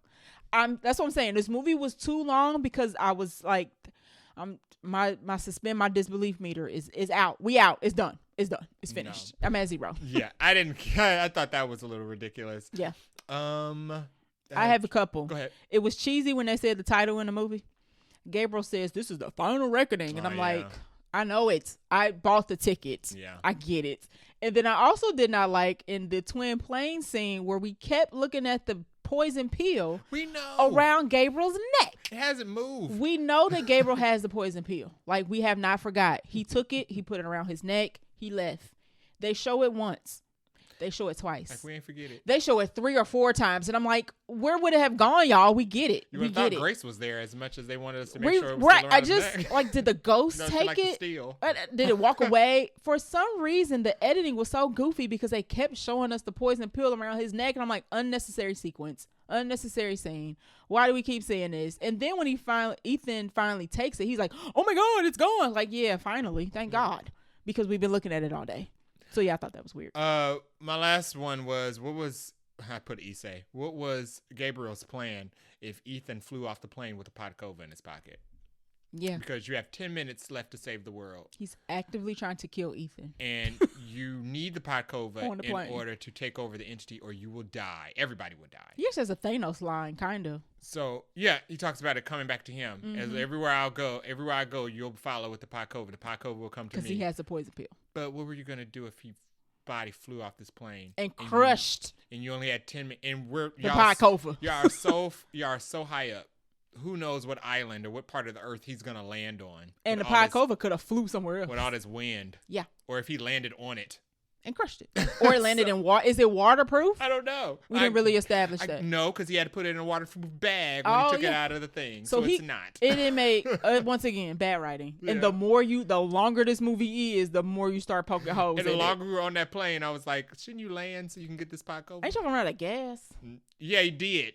That's why the rudder failed, because y'all was flying for 4 hours in these biplanes. See, editing is such an important job in movies because you can avoid questions like this if you just edit it out. Those are my random notes. And the only other random note I have that's not really related to this movie is I'm looking forward to seeing Tom Cruise in other movies. He's got a psychological horror deep diving movie coming out. I think that might have made more sense with that random horror sequence we had in the sub where he was seeing the dead bodies when they replayed weird. They replayed the preserved dead bodies. It didn't fit in the movie. It didn't. It was cool. It was fine. I mean, as somebody who likes We've never got jump scares in a somebody who enjoys in like, a horror Mission movies, Impossible movie. I thought it didn't fit, but it was fine. I bet you the 2 kids next to me was like, oh, yeah, because they were like, literally preserved dead bodies. You know why they were preserved? Because they were sitting in that chamber with no air, and it was so cold, and it was 3,000 degrees below zero. But somehow he Ethan could survive in his drawers and literally boxers. Swam and no to the face top. mask. He held his breath. You noticed that he didn't have a face mask when he came up either. So he held his breath from the trenches, And from the Mariana Trench all the way up to the surface. It literally looked like the Mariana Trench, y'all. I was waiting for the Meg to show up. Yeah, That would have made it be interesting if a Meg swam by. I'm like, oh, okay, that was cool. Seeing how big the ship was when he opened the door. The sub The scale was that good. was scary. That was good. And the action sequences were good, y'all, but they was like 10 minutes too long. Yeah. And the editing in this movie would have really, really done this movie some good. Yeah. All right, so that is it for our random notes. Let's do our ratings. You go first. I will give this a 3.5. Okay. I thought it was a middle of the road Mission Impossible movie. It sucks that this was supposed to be like the gangbuster. The last one. Yeah. The final hoorah. Yeah, but I feel like it wasn't. Yeah. The stakes, even though it's AI and it's a nuke, I felt like Henry Cavill's character and the stakes in that movie, especially combined with because there was a human involved. It was 2 villains. It was Henry Cavill and it was another villain from a previous movie with the voice from the Ilsa one. So it was 2 villains. I feel like both of them were more threatening and their manifesto and wanting to use because they were nukes. humans. Yeah. It's interesting how a human villain was better than an AI villain with all this AI stuff going on. They're actually there to talk about their plot and the entity wasn't. No. You know what the interesting thing about this movie? Once they capture the AI and once the AI like, is poisoned or whatever, there's no like nothing. He's just like, oops, it's dark now. Yeah. I guess I'm stuck. Yeah. What was the reaction? But it's AI, right? It's Maybe it doesn't USB have stick, one. so we'll never know. It's Hopefully they destroyed it. We'll never know. We'll never know. Ethan's keeping it on his nightstand. Okay, keep it from Grace. She's sketchy. She is kind of sketchy and boring. But I give it a 3.5 because it's middle of the road. It Okay. doesn't have the best villains. It doesn't have the best action. It doesn't have the best team. But it's serviceable and it fits in the middle. I'm gonna agree with you. I'm gonna do 3.5. I would have given it a 4 if it was shorter. Like if you got the same movie and kept it shorter, I feel like I would bump it up a little bit. If you did the same movie and didn't give me this new crew, I'd give it a 4. I feel like these two both fit under 3 in my ranking. Okay. So for me, it's Fallout is number 1. Okay. Rogue Nation. Okay. And then so many of these. Hold on, let me get the list up. I was gonna say, how can you like remember? So for me, it goes. Oh, J.J. Abrams did 3. Fallout is number 1. Okay. That was Henry Cavill. Yep. Then Rogue Nation. Okay. Then Ghost Protocol. Okay. That was Paula Patton. Mm-hmm. Then 3. Okay, I know. 3. Okay. Philip Seymour Hoffman. Yep. Then Dead Reckoning and Final Reckoning. Okay. Then 2 and 1. You put 1 last? I put 1 at the bottom, not because it's a bad movie, but watching 1 now after this now is jarring. It's too regular now. That's weird. I don't like it. My ranking would be 1 because it is still part of the franchise. 1 Fallout, Rogue Nation, Ghost Protocol 3, and then it's hard because 1 just doesn't feel like it fits with the rest of these. It's too bad. They made them, okay? And then at the end, I would just put actually Dead Reckoning, Final Reckoning, and 2 can all just group together. Just group them all together. It's fine. 2 wasn't great. 2, I put 2 at the bottom and then put Dead Reckoning and Final Reckoning together. I'll switch 2 and 1. So 2 will be at the bottom. 1 will be second from the bottom. Okay. Then you know what? That's crazy. That is crazy. But at least Dead Reckoning and Final Reckoning had like action sequences. Yeah. That I liked. The Mission Impossible one had a sequence of tension when he was still in the Nautilus. But it was so like. But I can't it's rewatch so spy. The tunnel with the helicopter. It don't look good now. It don't. 2025. It don't look good. But it's what kicked it off. It just was kicked it off. It did. Fallout and 1. They really peaked with that Fallout one. It did. I literally left the movie and was like, I think I'm gonna rewatch Fallout. Just cause. Yeah, rewatching. You gotta watch Rogue Nation and Fallout together. You're right. It flows. You're right. You're right. So yeah, that our ratings are all over the place. Yeah, but it ain't this last one ain't towards the top of the list. Oh, and we don't have no what's her face? Sue Storm ain't in this one. No, Vanessa Kirby is nowhere to. They didn't even call back. I would have liked her better than Grace. They didn't even call back to Vanessa Kirby. I don't think any of the flashbacks. No. Or Jeremy Renner. No, but they kept calling back to that random woman that Issa Morales killed. Maria? Yeah. That's what we never Wikipedia. met. That they shoehorned. She goes next to Kerry Russell. They literally made her in the last movie. Just like they made up Kerry Russell for the third one. Yeah, I was like, who is Maria? Yeah. Get out of here. The graveyard of women we'll never meet. Right. all the missions were for these women we'll never know. Right. All right, so that is our rating, 3.5 from both of us. I would say check. It's a good time on the screen. I would just say make sure you use the bathroom beforehand a couple of times. Eat because you're gonna be hungry because it is 2 hours and 50 minutes, not 30 minutes like I thought. I would say it's a good time. Yes. I wouldn't call this a must watch. Fair. Only because I can't debate you on that. It feels like more of the same of the first one. If you weren't won over by this first one, you're not going to be won over by this one. I don't think so. No. By part one, sorry, not the first movie. If you're not won over by Dead Reckoning, the final Reckoning isn't going to push you anymore over that line. Yeah. It's more of the same. So if you're kind of indifferent, if you kind of left Dead Reckoning kind of indifferent how it was all going to end, you don't have to see this. If you left Dead Reckoning kind of hoping it was going to end on a higher note, it won't. It's the same note. It's the same note. A B flat. Yeah. Which is what I would give this movie. Yeah. Essentially. A B minus.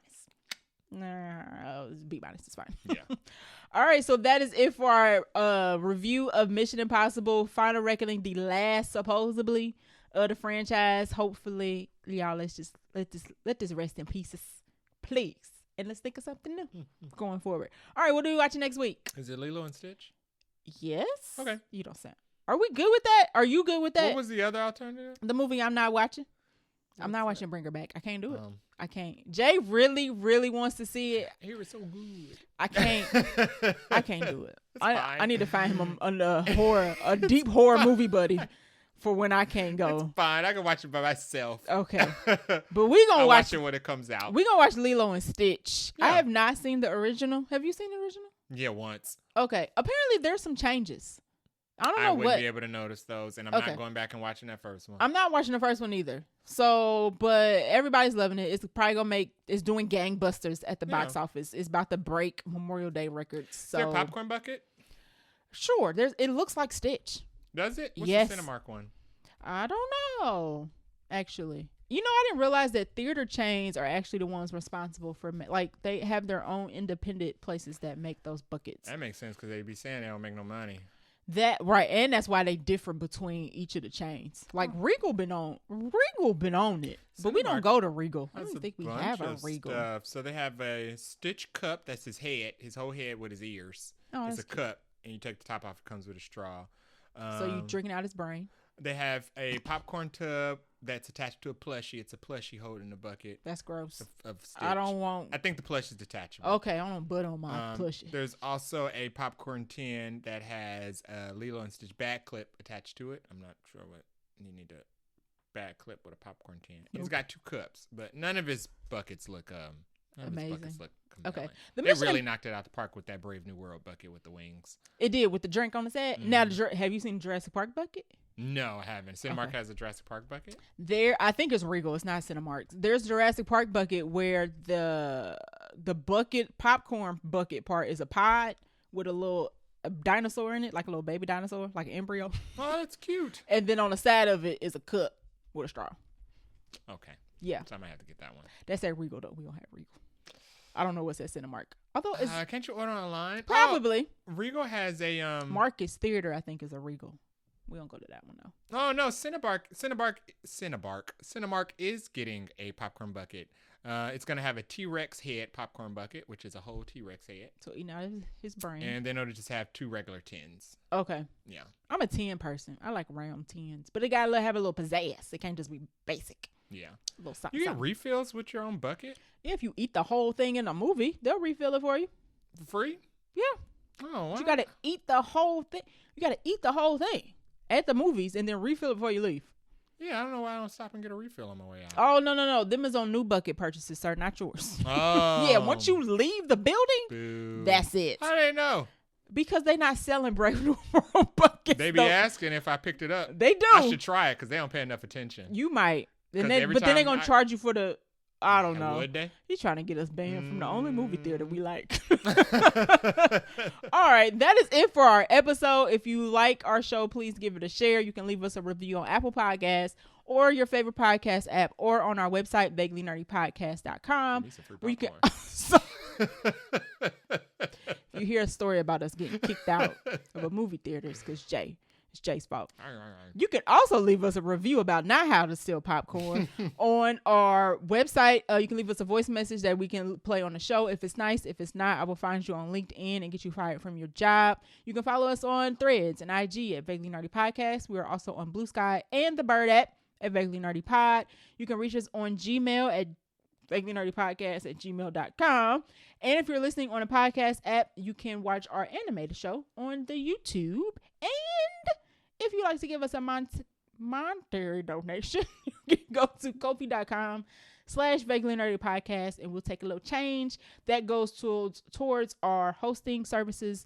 We are not pocketing that and buying no popcorn. No. I promise. Until next week. Bye. Bye.